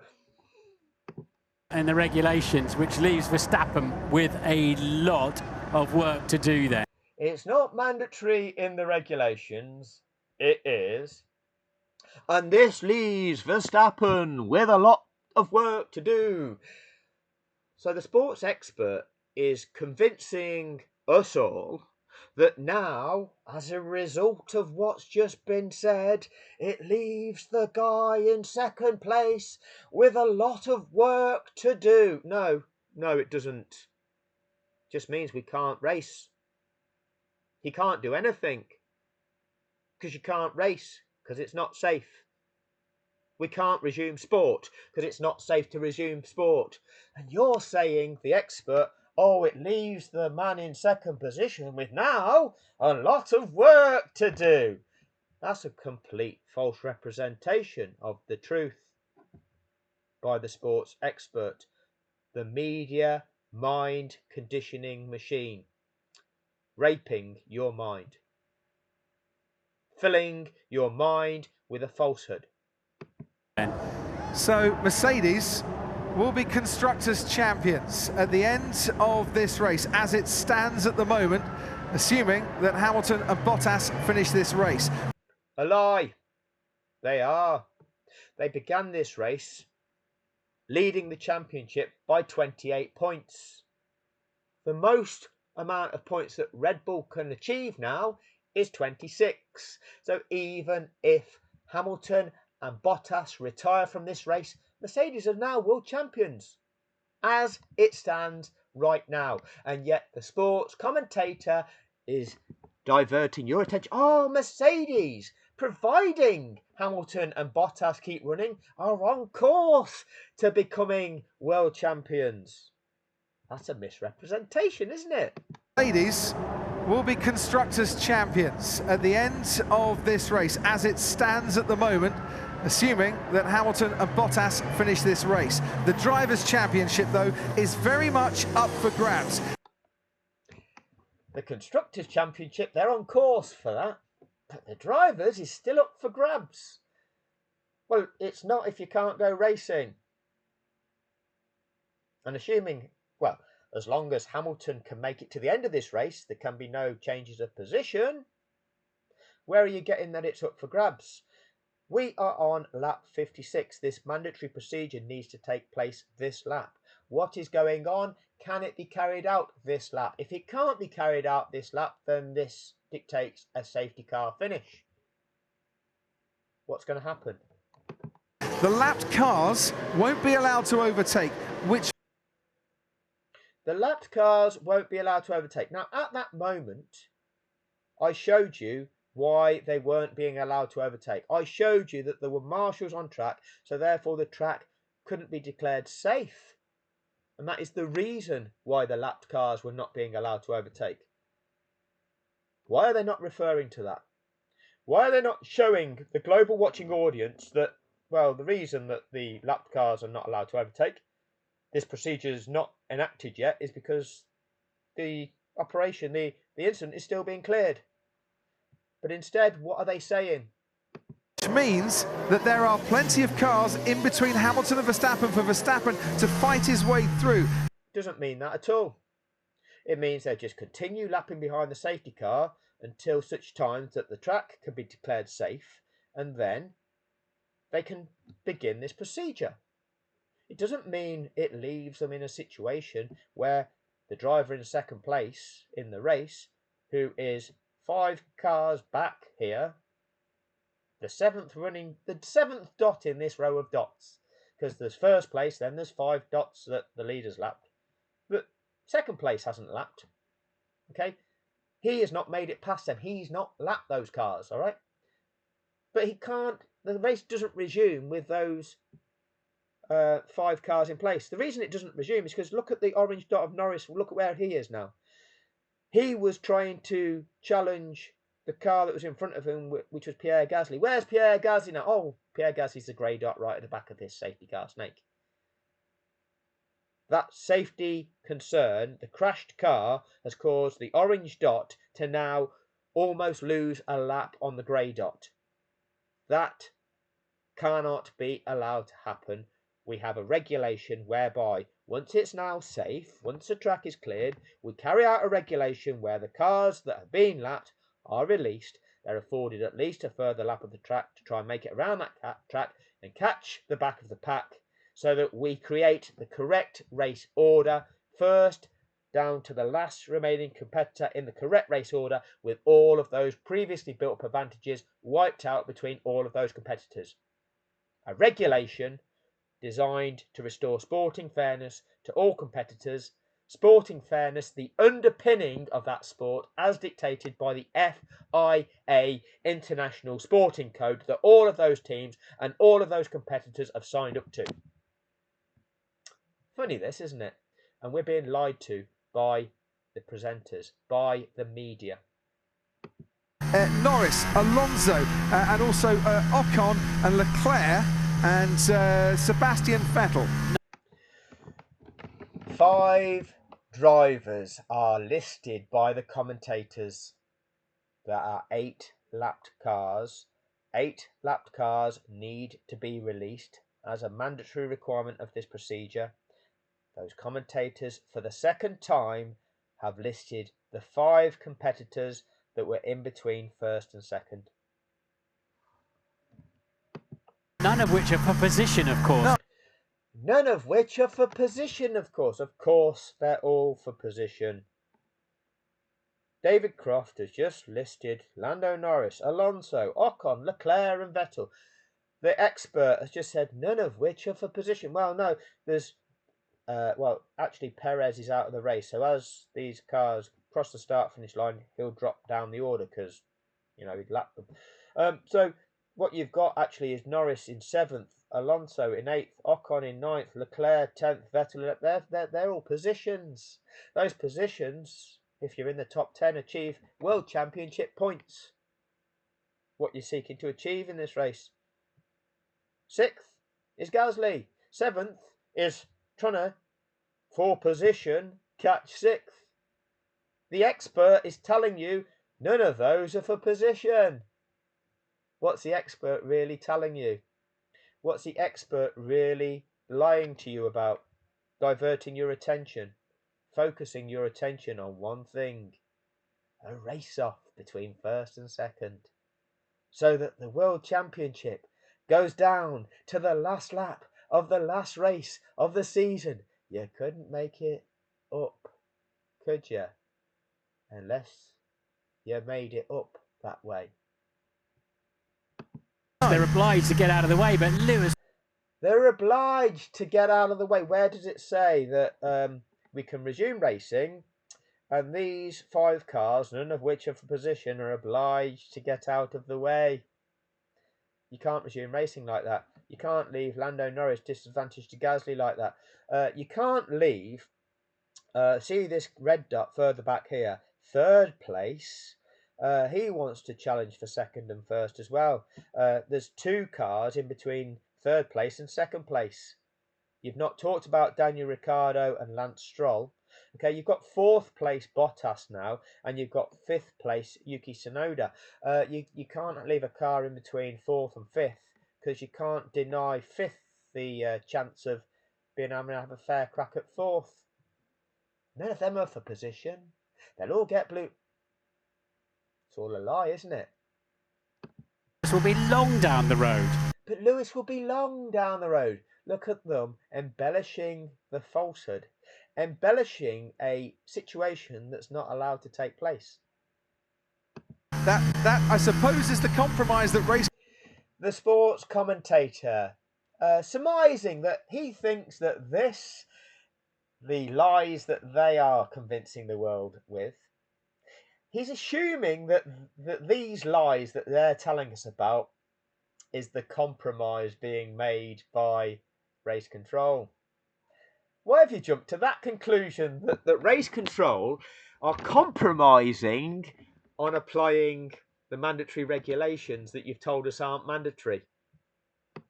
Race control have made here by giving the best possible chance for racing to the finish rather than by contriving an exciting ending. We think they're going to break the rules of the sport. That's a fraud. Do you understand that, the UK Serious Fraud Office? Hello! There they are all. Nick F. Grave, corrupt. Okay. Sarah Lawson, corrupt. Graham McNulty, corrupt. Emma Luxton, corrupt. Claire Bassett, corrupt. James Thompson, corrupt. Caroline Fistbrook, corrupt. Simon McKinnon, corrupt. Refuse to investigate a clear fraud. Hello, all of you. Do you understand that that's a fraud? That the commentators, the paid, presented experts are saying, I suppose this is the compromise that the governing body of this sport is doing here. They are going to break the regulations. They're going to break the law to produce an exciting ending for everybody. Won't that be nice? You're not allowed to do that. This is a sport. You've sold this to people as being a sport. People bet on that sport for it to be conducted in accordance with the rules of that sport. If you contrive an ending to that sport, that's no longer a sport. You're producing a fraudulent outcome. You're manipulating a sporting contest. Fraud. Do you understand that? Why are you refusing to investigate it? Oh, is it because people made money? And some of that money goes into UK government, and you don't want to disturb that, you don't upset that, so you're going to enable these people, these perpetrators, to get away with the fraud that they perpetrated. That's misconduct in public office. That is you acting corruptly by not doing the role that you're employed to do. You are all corrupt. Do your jobs. Do your jobs. I suppose that's the compromise that race control are making. Jumps to the conclusion by Crofty. Will be long down the road. That I suppose is the compromise that race control have made here by giving the best possible chance for racing to the for some excitement finish rather than finishing behind the safety car. If the regulations dictate that that's what must happen, then that's what must happen. Now, we're not round to turn 14 yet. Lap 56 hasn't been completed yet. Is there still time for the last lap car, the white dot of Mick Schumacher, to be given the instruction to be released to pass the leader and the safety car before the lead car and the safety car crosses this checkered flag here, so that the 8 lapped cars are released and pass this front of the safety car snake before we get round to there, and then the next lap, which is lap 57, can be that mandatory safety car lap, and then we can go racing, right? That's still a valid potential that's still on the table. Why are we jumping to the conclusion that we're not going to do that? Why are we not talking about, well, we've got a few corners left in this lap. It's important in the remainder of this lap that this procedure takes place. Otherwise, it has to be a safety car finish. Can it take place? What's happening? We don't get that. We get the mind conditioning machine. Tell you, I suppose this is the compromise being made here. So that you get to see some excitement, kiddies. Stay aroused. Abusers. They've decided the lap cars will stay where they are. Breaking the rules. They've decided, in order to get a race to the finish, the lap cars will... What's Lando Norris's race to the finish? 7th. So, well, again, Perez is still showing there, but actually he's out of the race now, so it's Norris who's in 7th. 7th positions, race to the finish. Well, where's 6th? Well, 6 is all the way around here. That's not a valid restart, is it? That's not allowed. That's why the regulations are what they are. And yet you've got the global presented expert lying about what's possible before they make the error. He's predicting that they're going to break the rules before they break the rules. I suppose that's the compromise they're making. I'm predicting they're going to break the rules. They haven't broken them yet. They're not broken them yet. But he's predicting they're going to break them. Isn't that strange? Have you ever watched a sport where the presented commentators, presented experts of the sport are predicting that they're going to break the rules of the sport to contrive an ending before they break the rules of the sport to contrive an ending? I've not. This is a fraud. Guess what? Serious Fraud Office. Here they are, look. This is a fraud. See, I've done all the work for you. You can just actually, all you need to do as part of your case is subscribe to my YouTube channel. Fixed, right? All the evidence is on there. I've done all your work for you. You're all being paid a couple of $100,000 each a year. 8 of you corrupt fucks being paid at least a couple of $100,000 each a year. So there's at least £1.6 million sitting on the page of taxpayers' money. I've done all your fucking work for you, you corrupt bastards. Do your fucking job. Do your job, you filthy scum. Anyway, here we go. Cancel that. F1 TV. The mind conditioners. The creators of the narrative. The people who show you the flashing images. The people who select the messages that they've heard and play them to the audience because they want you to think about it a certain way. This interaction took place when Max Verstappen, the blue car that's now here, where I'm waving my cursor, there, okay, he was travelling from around about here, turn 5, down towards turn 6. The conversation takes place over a time period of about 20 seconds. F1 TV, the creators of the mind conditioning show, they select that clip. They take out the gaps, they edit it, and now they play it to us, to mind condition us. Lap cars will not be allowed to overtake. Red Bull informing Max Verstappen that lapped cars will not be allowed to overtake. Yeah, of course. Max Verstappen playing the victim, of course. They're thwarting me, it's typical. Typical decision. Yes, I expected them to do this on purpose to disadvantage me. It's classic. It's classic that the governing body is trying to screw us over once again. A complete reversal of the truth. Selected by F1 TV, conditioning the minds. I'm not surprised. Max Verstappen not being surprised. He was reacting rather calmly. You see, we know from true character of Max Verstappen, he doesn't react like this.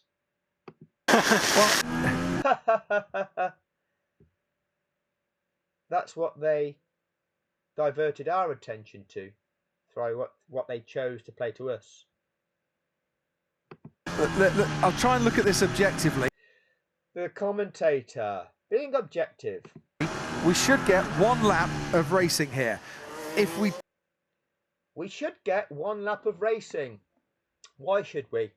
We've not performed the mandatory procedure that would enable us to go racing.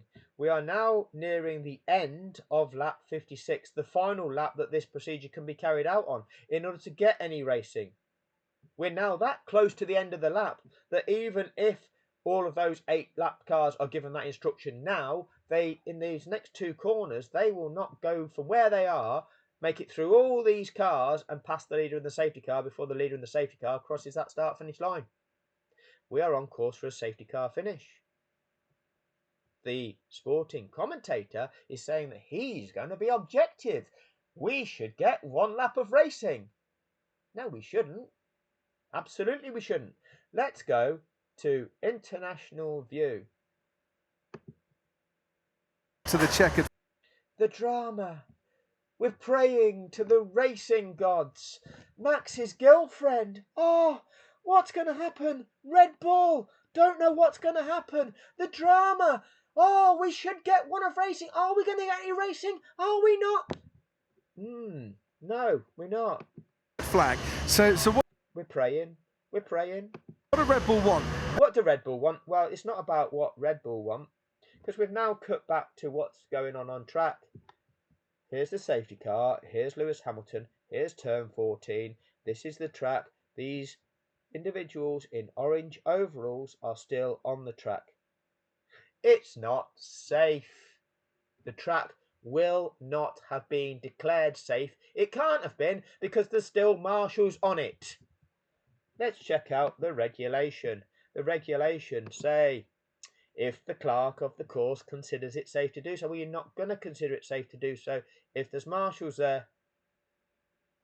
The reason that they've not carried out the mandatory procedure is because it's not yet safe to carry out the mandatory procedure, demonstrated by this image right there. Turn 14. We'll go back to tracker view. No lap. So you can see now them coming by turn 14. You can see what is left of the lap. There is not time to carry out this procedure. It's a safety car finish. It's a safety car finish and you get crofty. I'll try and look at this objectively. We should get 1 Being objective, pretending that he is. lap of racing here. If we allowed the lap cars to overtake, we'd have no laps of racing to the checkered flag. Absolutely right. You're saying we should get 1 lap of racing. Well, you're not allowed to because we've not met the conditions for resuming racing. If we allowed them to overtake, we'd get no laps. So if we carried out the mandatory procedure, it's a safety car finish. Yeah? Yeah, that's absolutely right. If we carried out that mandatory procedure, which you don't say like that, but that's the truth of it, we get no laps. Yep. But you're saying we should get 1. We shouldn't get 1. Why are you giving 2 alternatives when there is no alternatives now? But he goes on to say this. So what do Red Bull want? What do Red Bull want? Red Bull played some clever cards. Red Bull had nothing to lose. What do Red Bull want? Is this what authentic commentators of sport do? What does this competitor want the rule makers of this sport to do when in terms of breaking the rules to advantage them? What do they want? Let me know what you think in the comment section. This competitor wants the referee to break the rules. So, do they want the chance of the referee breaking them the rules or not? Because I think this is the best chance for them if he breaks the rules. That's a fraud. Funny, it's a fraud. It's a fraud. I mean, I know the UK Serious Fraud Office won't recognise it as fraud because they don't understand what a fraud is. Despite them all being highly qualified, all on over 200 grand a year each, public servants, misconduct in public office because they're failing to perform their job, turning a blind eye to fraud, enabling crime by failing to punish crime. It's a fraud. Deal with it. And Max Verstappen and Giampiero Lambiase. What does Giampiero Lambiase want? Who gives a fuck? Race engineer. Do they want the chance? Do they want the rules to be broken or not? Rather strange from sporting commentators, isn't it? Or do they want to finish behind the safety car with no overtaking? It's not an option, is it? Do you want this or do you want that? because I think that is the decision that has come. Because I think this is what Race Control are going to do. I think Race Control are going to break the rules. Why do you think that? Why would you jump to that conclusion? You are commentating on a sport, a live event, and you are jumping to the conclusion that the governing body of that sport is going to break the rules of the sport. Why would you make that prediction? What do you know? You are a fraud. You are committing a crime. You are all complicit. This is a massive conspiracy of these entities enacting this fraud. The conspiracy of the governing body of the sport, paid to break the rules of the sport. The contracted broadcaster, Sky Sports F1, paid to condition the minds, mind raping the population, lying about the possibilities to make people believe it being possible. The constructors of the show, F1 TV, disorientating people, interjecting, choosing the messages, choosing the narrative it wants to condition people's minds with.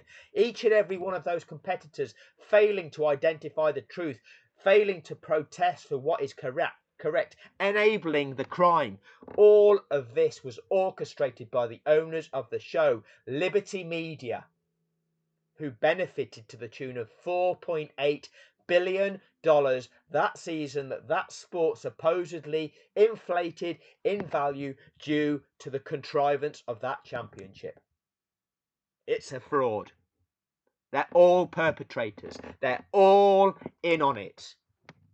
It is utterly disgusting. They defrauded a global population.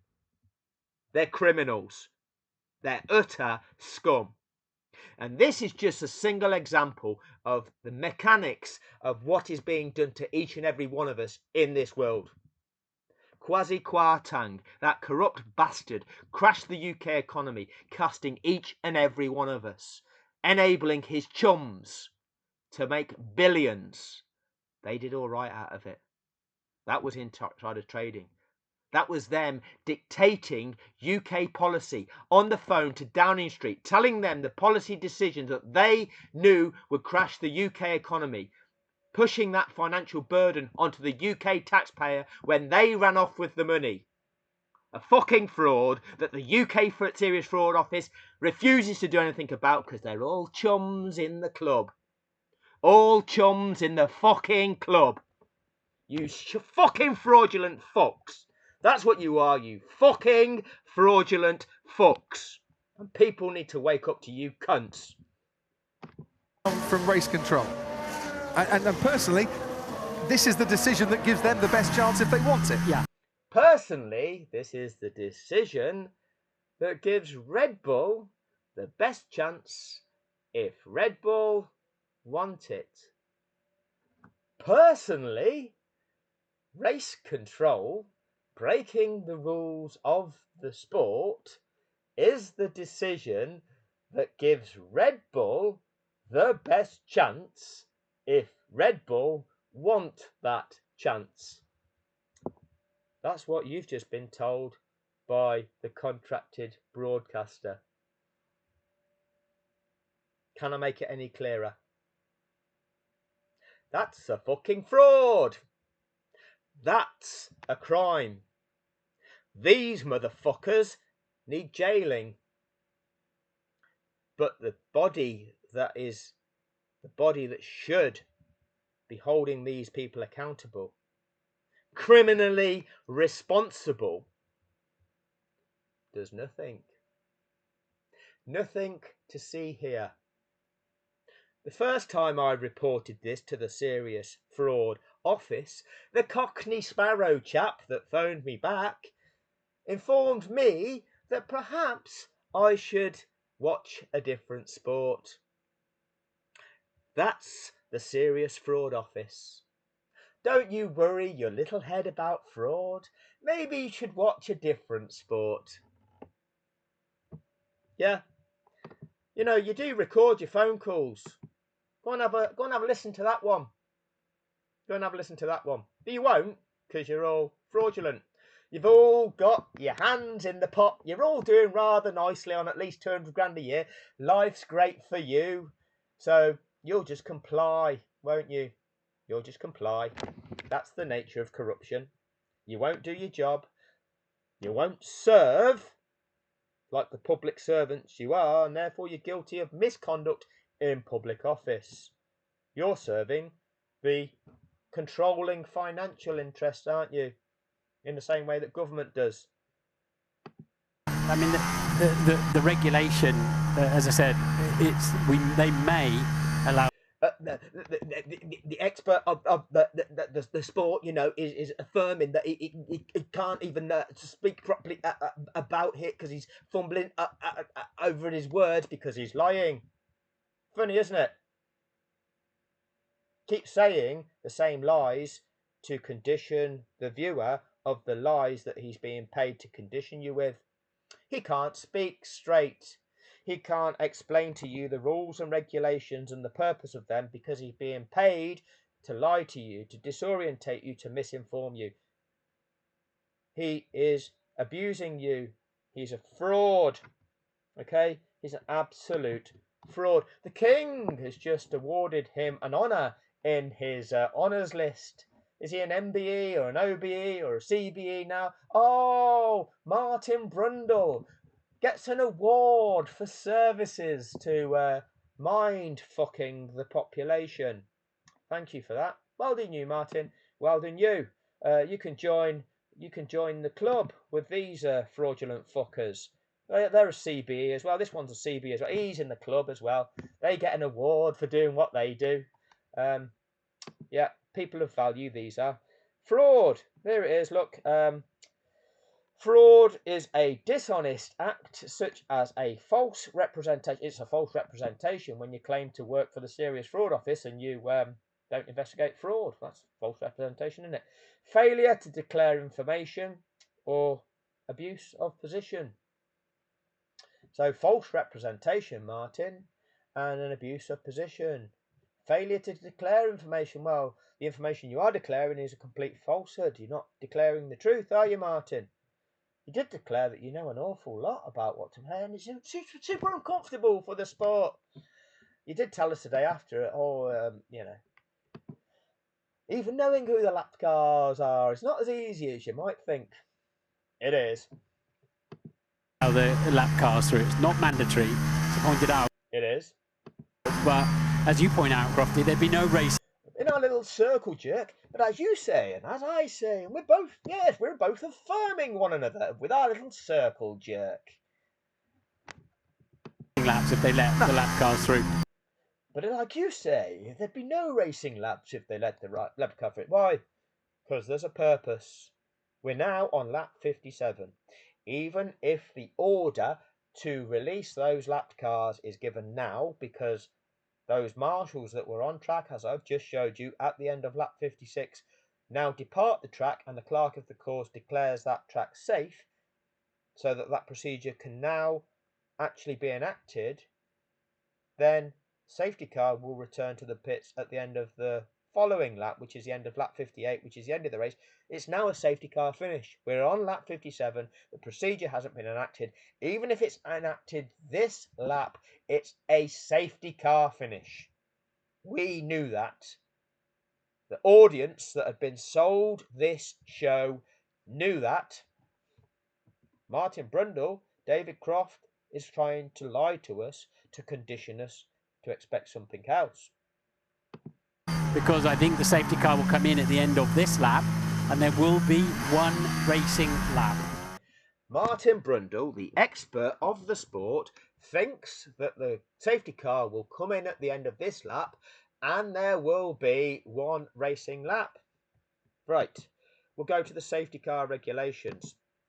Do you see the sign on those safety car regulations saying optional regulations? Right? You don't see that sign because that doesn't exist. They're not optional, okay? You can go down these regulations. You have to get to 48 and it's got safety car. You can read through each and every one of those regulations, the step-by-step process that Red Bull say one step overrides the other. Well, no, it doesn't override. You just got to follow them through.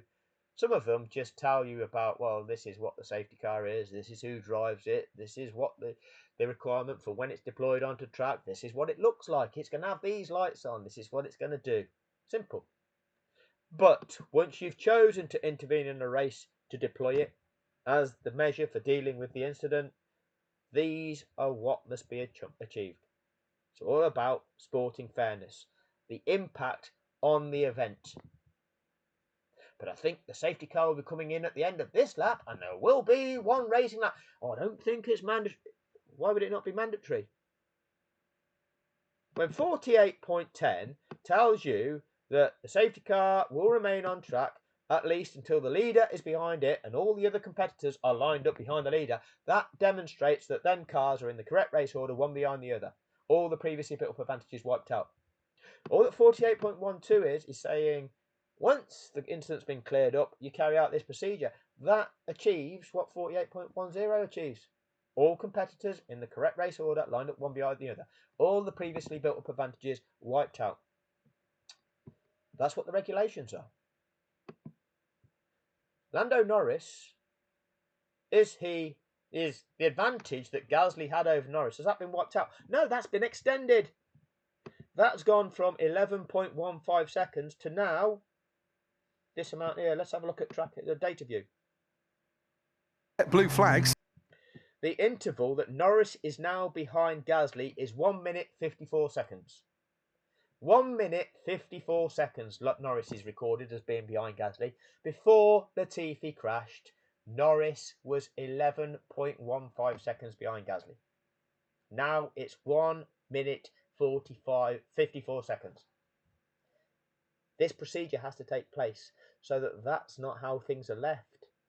Restoring sporting fairness to all competitors as underpinned by the FIA International Sporting Code. All teams, all drivers, all competitors sign up to that. Every single one of them. The commentators All get blue flag.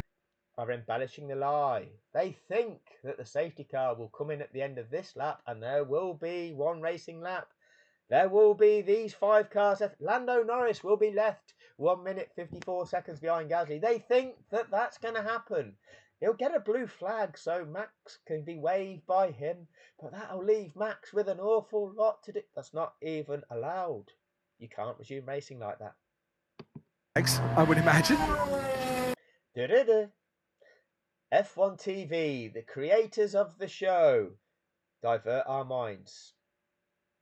Christian Horner, the man who has signed up to compete in this show by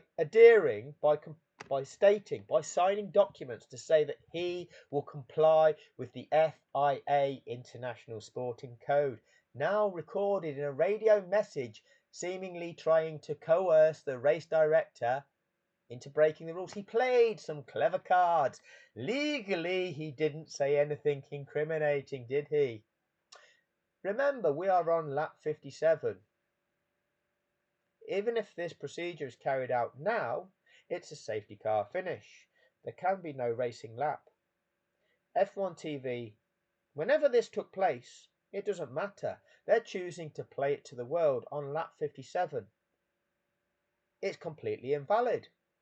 And yet, the directors of the show, the directors of the narrative, those who are trying to twist your mind and your belief system, are playing it to you now to get you to think about it. Question to Michael. Yes, go ahead, Christian. Yeah, why aren't we getting these lap cars out of the way? It's nothing to do with getting them out of the way. It's not about getting Lando Norris out of the way. The procedure is to release the 8 cars, okay, and Mick Schumacher, Daniel Ricciardo, and Lance Stroll, they're not in the way, okay, they're just also lapped. We have to release all of them. We have to carry out the procedure, affording them the opportunity of making it around the track to catch up with the back of the safety car snake, so that sporting fairness is restored to all competitors. So that from being previously 11.15 seconds behind Gasly, Lando Norris isn't left 1 minute 54 seconds behind Gasly. Even if they're released on this lap, the next lap, which is the last lap of the race, is a safety car lap. there can be no more racing. This is a safety car finish. Why are you interjecting with this message at this stage? Because it's irrelevant. It can't happen. It doesn't comply with the rules and regulations of the sport. If you're a sports broadcaster, you know that. It's an art, it's a science. If you are broadcasting a sport, you set your cameras up in locations where you're going to capture the action. You don't put cameras in place where something that can't really happen is going to get captured. You don't do that. You know, you're like, well, this is the sport. This is where the action takes place. These are the things we're going to see. Let's set up what we need to, well, let's capture what we need to capture so we can show the audience what they need to see. Let's talk about this with all the possibilities that are relevant to this sport. This is not possible. Why is the broadcaster interjecting with something that's not possible? At this stage, it's not possible. Why are they trying to twist your mind? Twist my mind. Twist everybody's mind. Condition everybody to the fraud. Give me, well, because Christian, just give me a second. Okay, my big one is to get this incident clear. You only need one racing lap. You only need one racing lap, but you can't have one racing lap. We're on lap 57. Lapped cars haven't been released. So it wasn't possible to release them prior to the end of lap 56. We're now on lap 57. Even if you release them now, safety car will turn to the pits at the end of the following lap. It's going to be a safety car finish. There'll be no more racing, Christian. Safety car finish. You've just got to hope that Lewis Hamilton's car suffers a mechanical failure. Well, I assume Christian's talking about then, getting the lap cars out of the way, not clearing. You assume that Christian's talking about getting them out of the way, not clearing the incidents. You think that Christian's talking about getting the lap cars out of the way, not clearing the... Christian's not worried about clearing Latifi's car off the track. Christian's not worried about the safety concern, the marshals being on the track. Look at the commentator just gaslighting the situation. Away. Yeah, I mean, all of the cars. The whole purpose of deploying the safety car was to make things safe. But you assume that Christian's not talking about that. In front of Max will get blue flags, and all those in front of Max will get blue flags. Look at what we're doing, diverting people's attention to something that's not allowed to happen. Duty bound to get out of the way, but they're all in a reasonable fight themselves, aren't they? They're all in a reasonable fight themselves, are they, Martin? Before you told us none of which are for position, of course. Well, so here we go. So here we go. Where are we going? Where do we go, sweet child of mine? Where do we go? Normally, you'd see the race leader backing up the pack a little bit when the safety. So here we go. Where are we going? Here we go. So here we go. Because back here at turns 2 and 3, Martin was telling us, because I think the safety car will come in at the end of this lap, and we will get one racing lap. Even though that's not allowed, even though the regulations that have to be carried out haven't been carried out, they're predicting that the rules are going to be broken, aren't they? Then F1 TV have interjected with a message that's not relevant to condition our minds. And now here we go. Nothing's happened yet, have they, chaps? But here we go. It hasn't happened yet. But here we go. It hasn't happened yet. What are you predicting? Safety car goes. I would imagine on this occasion, if we do get a lap. But here we go. What are you trying to gear us up to believe is going to happen, lads? Martin, Hamilton will want to be disappearing off into the distance as fast as he can. We've not gone racing yet. We've not carried out the mandatory procedure. Even if we do carry out the mandatory procedure, the safety car will return to the pits at the end of the following lap. It's a safety car finish. Oh, but here we go. Normally he'd be disappearing off in the future, but... What? I don't see any way Verstappen can do anything with that. Max can't do anything with that. That's a shame, isn't it? But indeed, is the safety car coming in? Indeed, is. The expert of the sport is asking the audience what's going to happen now. Keep guessing, everybody. Keep guessing. It is Formula One. It's only live once. Stay aroused. in this lap we think it should do, could do. You think that the rules can be broken. It should do, could do. Is there any more debris to clear up? Is there any more debris to clear up? Disorientation of the viewer. Oh, by the way, everybody, is that bit of the track? Is there still any more shit on the track? What? Disorientation. Mind conditioning. Filth. But we're halfway round already. Race control We're halfway round already. are now saying Race control are now making a mistake. lapped cars to overtake the safety car. So Race control are now saying lapped cars to overtake the safety car. So the regulations, once the last lapped car has passed the leader, safety car will return to the pits at the end of the following lap.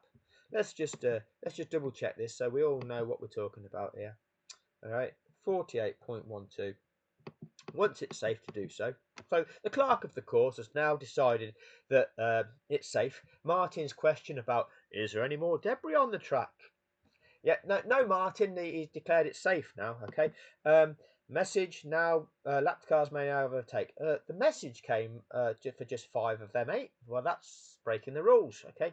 It's been sent to all competitors via the messaging system. Any cars that have been lapped by the leader will be required to pass the cars on the lead lap and the safety car. So any cars, okay, Red Bull will argue that doesn't mean all, but if you're required, if you've been lapped and you meet your eligibility criteria, you are required to pass. So, yeah, any does sum that up correctly. Any that meet the eligibility criteria, of which they all did, are required to pass. And there's the eligibility criteria, but it says, having overtaken the cars on the lead lap and the safety car, these cars should proceed around the track at appropriate speed without every... where's a bit of about required to pass? No, it's a bit further down, actually. Whilst they're overtaking, and in order to ensure it's carried out safely, the cars on the lead lap must always stay on the racing line unless deviating from it is unavoidable. Unless the clerk of the course considers the presence of the safety car is still necessary. Once the last lapped car, which is Mick Schumacher, has passed the leader, the safety car will return to the pits at the end of the following lap. So firstly, not just 5 cars have got to be released, 8 cars have got to be released. Once the last of those 8 is past the leader in the safety car returns to the pits at the end of the following lap. Let's see what happened, and let's see the commentators' amazement that the rules are being broken. So Norris and Alonso and Ocon and Leclerc and Vettel. So the 5 cars, you know, those 5 cars that are ultimately removed, the 5 cars that they've listed twice before, they've ignored the other 3 now for the 3rd time. Each of those 3 times they've mentioned lap cars, they've ignored the other 3 cars. Each of those 3 times they've listed them. Strange that, isn't it? And it's ending. And it's ending. Wow. And it's ending, and it's ending well. What's ending? The safety car's ending. You've only released 5 of 8 cars when you need to release all 8 of them. The safety car is then being immediately withdrawn. Wow! Isn't that great? Oh, this is incredible! To overtake the safety car. So Norris and Alonso and Ocon and Leclerc and Vettel to and it's overtake ending. it. And it's ending. Wow! And it's ending. And it's ending. Well, because we think the safety car will come in at the end of this lap, and there will be 1 racing lap. Oh, it's happening! Wow! Funny that, isn't it? You couldn't make it up, could you, Martin? Scripted. And straight away, F1 TV cut across with Toto Wolff. Michael! Oh, there's confusion. What's going on here, everybody? Mike. So, there's confusion. But indeed, there is. We're all confused. I mean, you weren't confused back at turn 2 and 3 where you think the safety car will come in at the end of this lap and there will be 1 racing lap. Well, that's happening now. It's not allowed to happen, but you predicted it was going to happen and now it's happening. And here we go. Where do we go, lads, when you were at turn 6 and 7? So, here we go. Oh, it's happening now. Wow. And but we're confused. We're presenting that we're confused. You've been lying to everybody for the last 4 laps. But now we're all confused about it. Oh, it's confusing. Everybody was under pressure and just got confused and didn't know what was going on. No, that's you lying to everybody to try and absolve yourself of being punished for your fraud, your contrivance, your role within that. But the safety car is coming in at the end of this lap. There's confusion, but the rules are being broken. That's not allowed, is it? So those back markers allowed to overtake the... Those back markers, 7th place, can't challenge 6th. So those back markers, just dismiss them, everybody. They don't matter. Those back markers. 3rd place, can he challenge 2nd? No, he can't. What about those back markers? You're not saying anything, are you? Wow! The safety car, and that has now left Lewis Hamilton and Max Verstappen. It's not a 2-car race. It's a Grand Prix. All them competitors matter. They're all racing for positions. You can't turn something into a 2-car race-off. Oh, let's have one car on no hoper tyres and the other on the fastest compounder tyre ever. Oh, and let's break the rules and set it up and see who wins on the last lap of the last race of the season to see who becomes the world champion. What a spectacle. You couldn't make it up, could you? Unless you're a media company contriving it all. Owners of the mind conditioning machine, the financial authority, the financial interest that controls everything, corrupting government to get government to break rules to benefit the owners of the show, to use the mind conditioning machine media to convince the masses that the government aren't breaking the rules. It's just confusing. This isn't a fraud, everybody. We're all in this together. Nobody understands.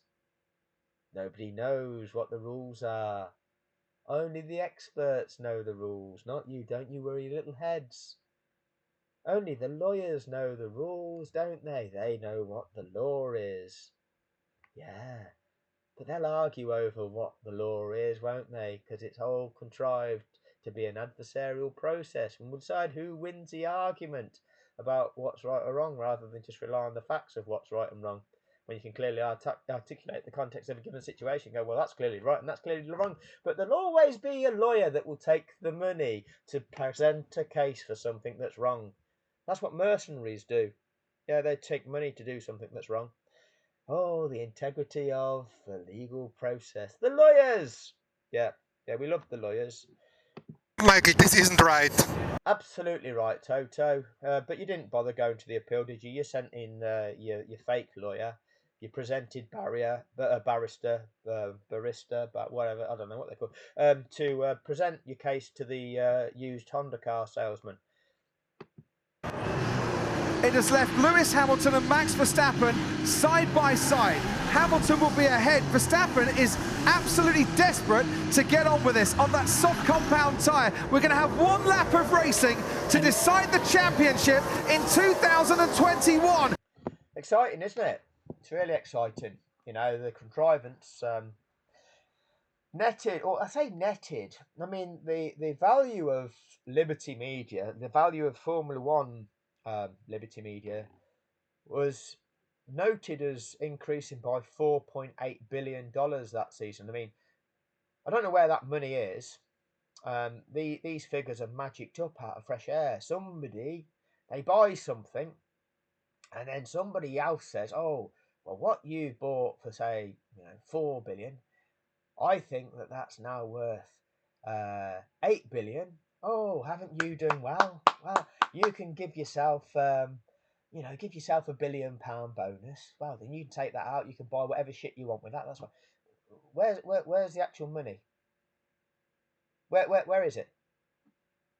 It's just what somebody thinks it's worth in the comments. That's the way the financial system works. Somebody claims it's worth that, gives a reason. Oh yeah, more people are watching that. That's now 50 billion. A few more people are watching. Oh, that's now 60 billion. Because I said it is. I've done all right there, haven't I? I'll take out of fresh air the billion, and I'll go and buy myself a load of shit, live the dream. Yeah. A few less people are watching it now. So does that mean it's not worth the 60 billion? It's now worth the 50 billion again. Well, do I have to give that money back? Oh no, that's not how it works. This is the nature of investments. They sometimes go up and they sometimes go down. You might lose. Not us. We don't lose. Just you. The financial system. It's lovely, isn't it? Don't you worry, little heads. That's not for this video. Anyway, it's confusing. It's confusion. Wow, it's ending. It's a fraud.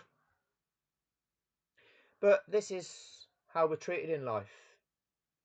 The mind conditioning machine, the media, that should be giving us authentic information, accurate information. You know, they present as being an authentic source of information. Well, they're not. They lie to us. They present to us lies and narrative. A narrative that makes us believe the version of events that those with the agenda want us to believe. Those with the agenda are the ones that ultimately own everything. Those with the wealth. They own everything. They own the media. They pay the government, who should be representing us, to act on their behalf. They pay governments, or they influence governments, to make policy that profits them, those that are already wealthy. They give government members money to lobby them to get the governments to vote in policies that will benefit the billionaires. Rather than expose that to people, rather than expose the very corrupt nature of that, the media just tells you, oh yeah, well, yes, as a country, we're facing this problem, and this is the solution to this problem. That's being told to you by the media, the mind conditioning machine that's owned by them same billionaires that are corruptly influencing government. It's all a fraud, and yet the facade of the organisation tasked to make sure that that sort of thing doesn't happen, they don't do that. You have these individuals in these roles that are there. Oh, look at these people. They'll do it. No, they won't. They'll just take money. They're just corrupt. They're just living their life, earning what? Tell me what you're earning. You're earning a fair bit of money, aren't you? At least 200 grand a year each. At least. For what? For turning a blind eye to corruption. Yet you present as being the UK Serious Fraud Office, don't you? And you tell me that perhaps I should watch a different sport when I'm reporting to you the biggest global sporting fraud in history.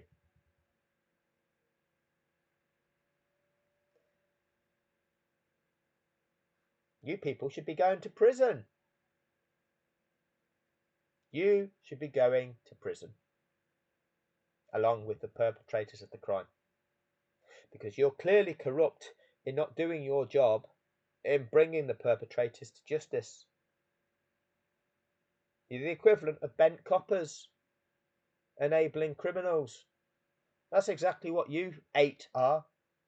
Utter scum. Utter scum.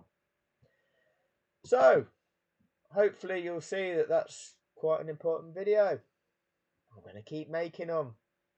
What you can do, UK government, UK Serious Fraud Office, silence the people using your government agencies, silencing those that speak the truth. Is that the way it works? Is that how people go missing? Is that how people suffer mysterious accidents? Funny that, isn't it? Funny that. Which agency does that? Is it NR5, MI6? Who knows? Which operatives, take out the people that you don't want being heard? Decent people that see injustices, don't want to exist in a world where everybody's mind is being raped. The futures of ourselves, our children, everyone who we care about is being impacted by corruption, and yet these people that are put in place, put in positions to try and make sure that we don't end up as that, well, they're just corrupt and they don't perform their role. But they take the money, don't they? Take the money and they live a decent life themselves. Fuck the rest of us. Because that's what you're doing, isn't it? You don't give a fuck about the people. You give a fuck about yourselves. You're truly fucking disgusting.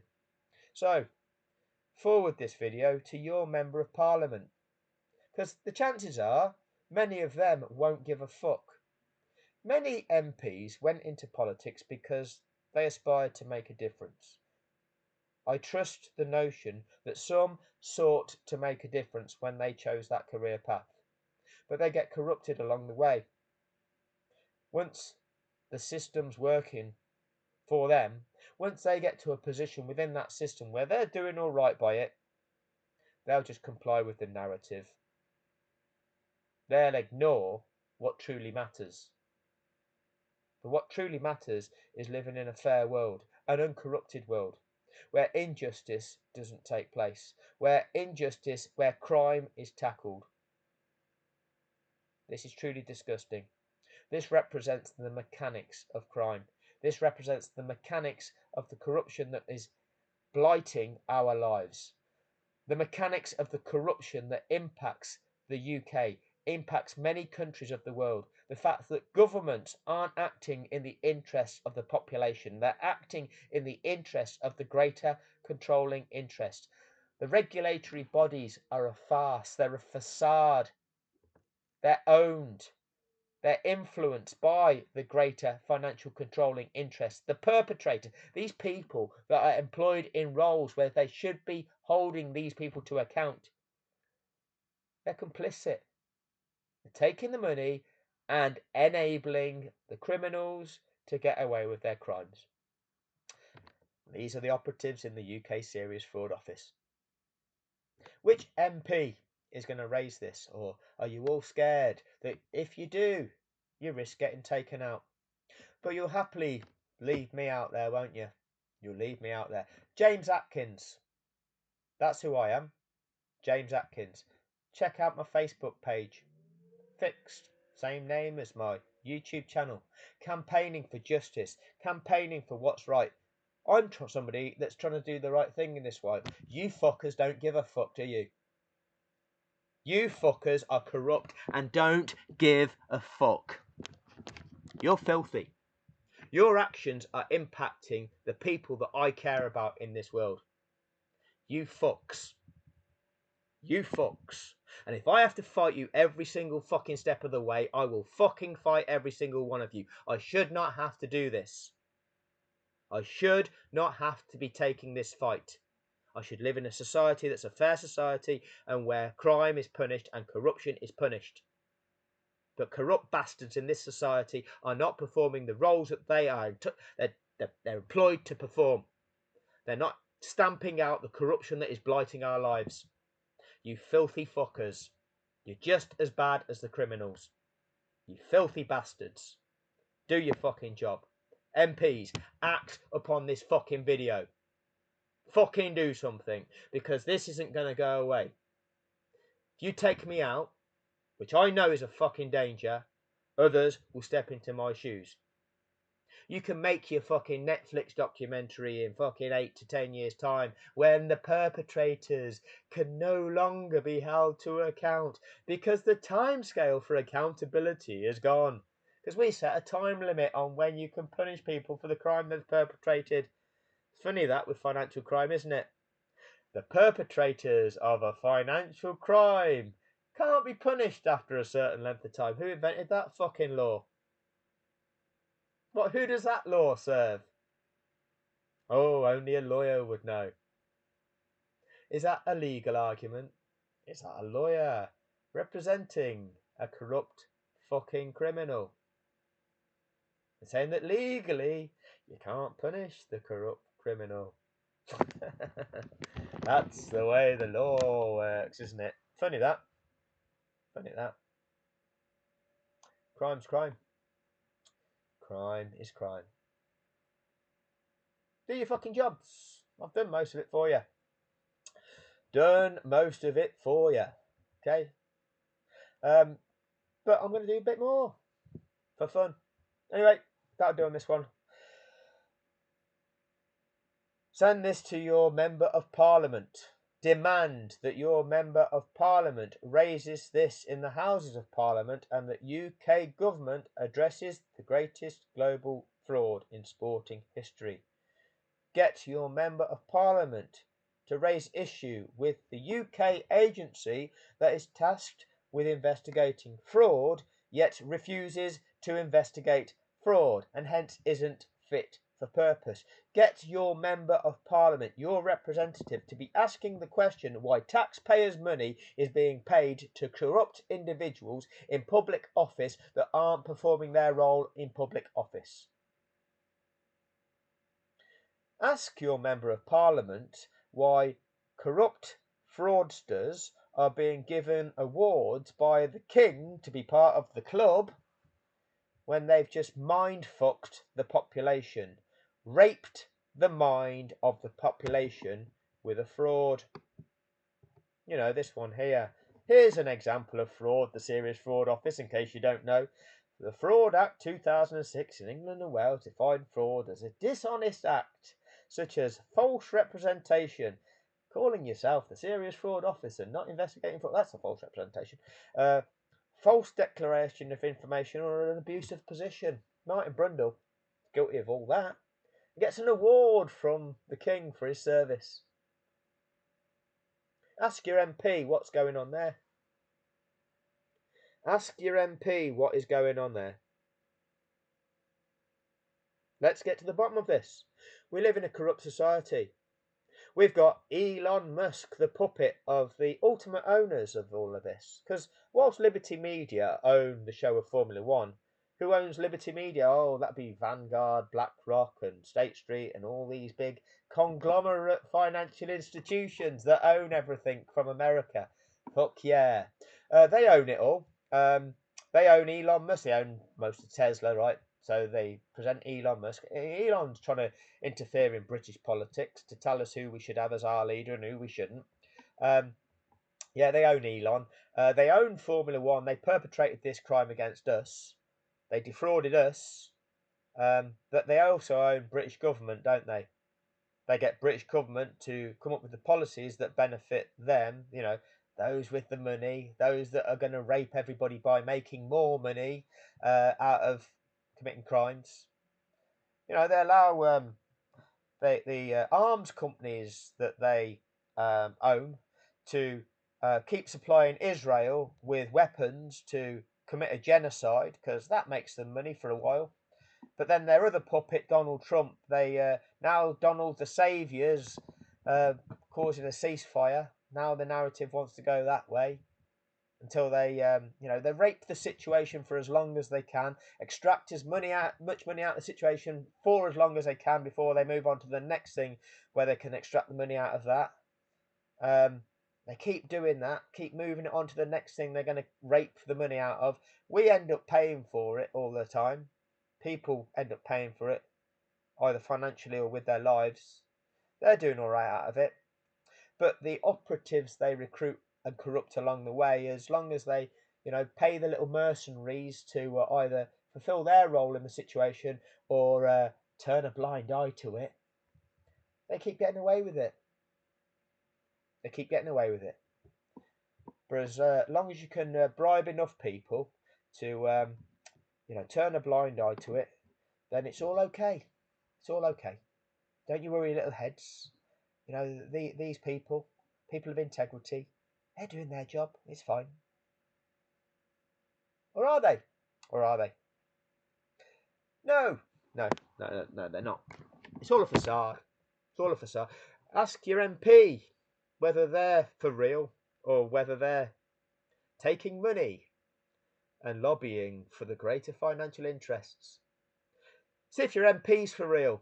See if this so-called democracy that we live in, where you elect someone to represent you, to represent your best interest is truly doing that, or whether actually they're representing the interest of the greater financial controlling interest to enable UK government to make policy that's going to benefit them, not us, not the people of the country, not enrich our lives, not provide all the basic needs that we need for a functioning society and for the betterment of humanity. Because they don't give a fuck about that. They give a fuck about themselves, and fuck us.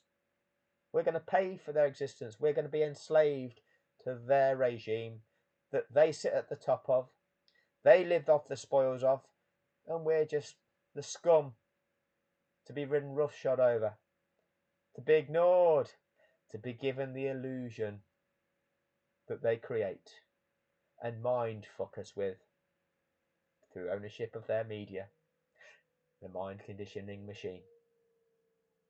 Anyway, hope you've enjoyed this one. See you next time.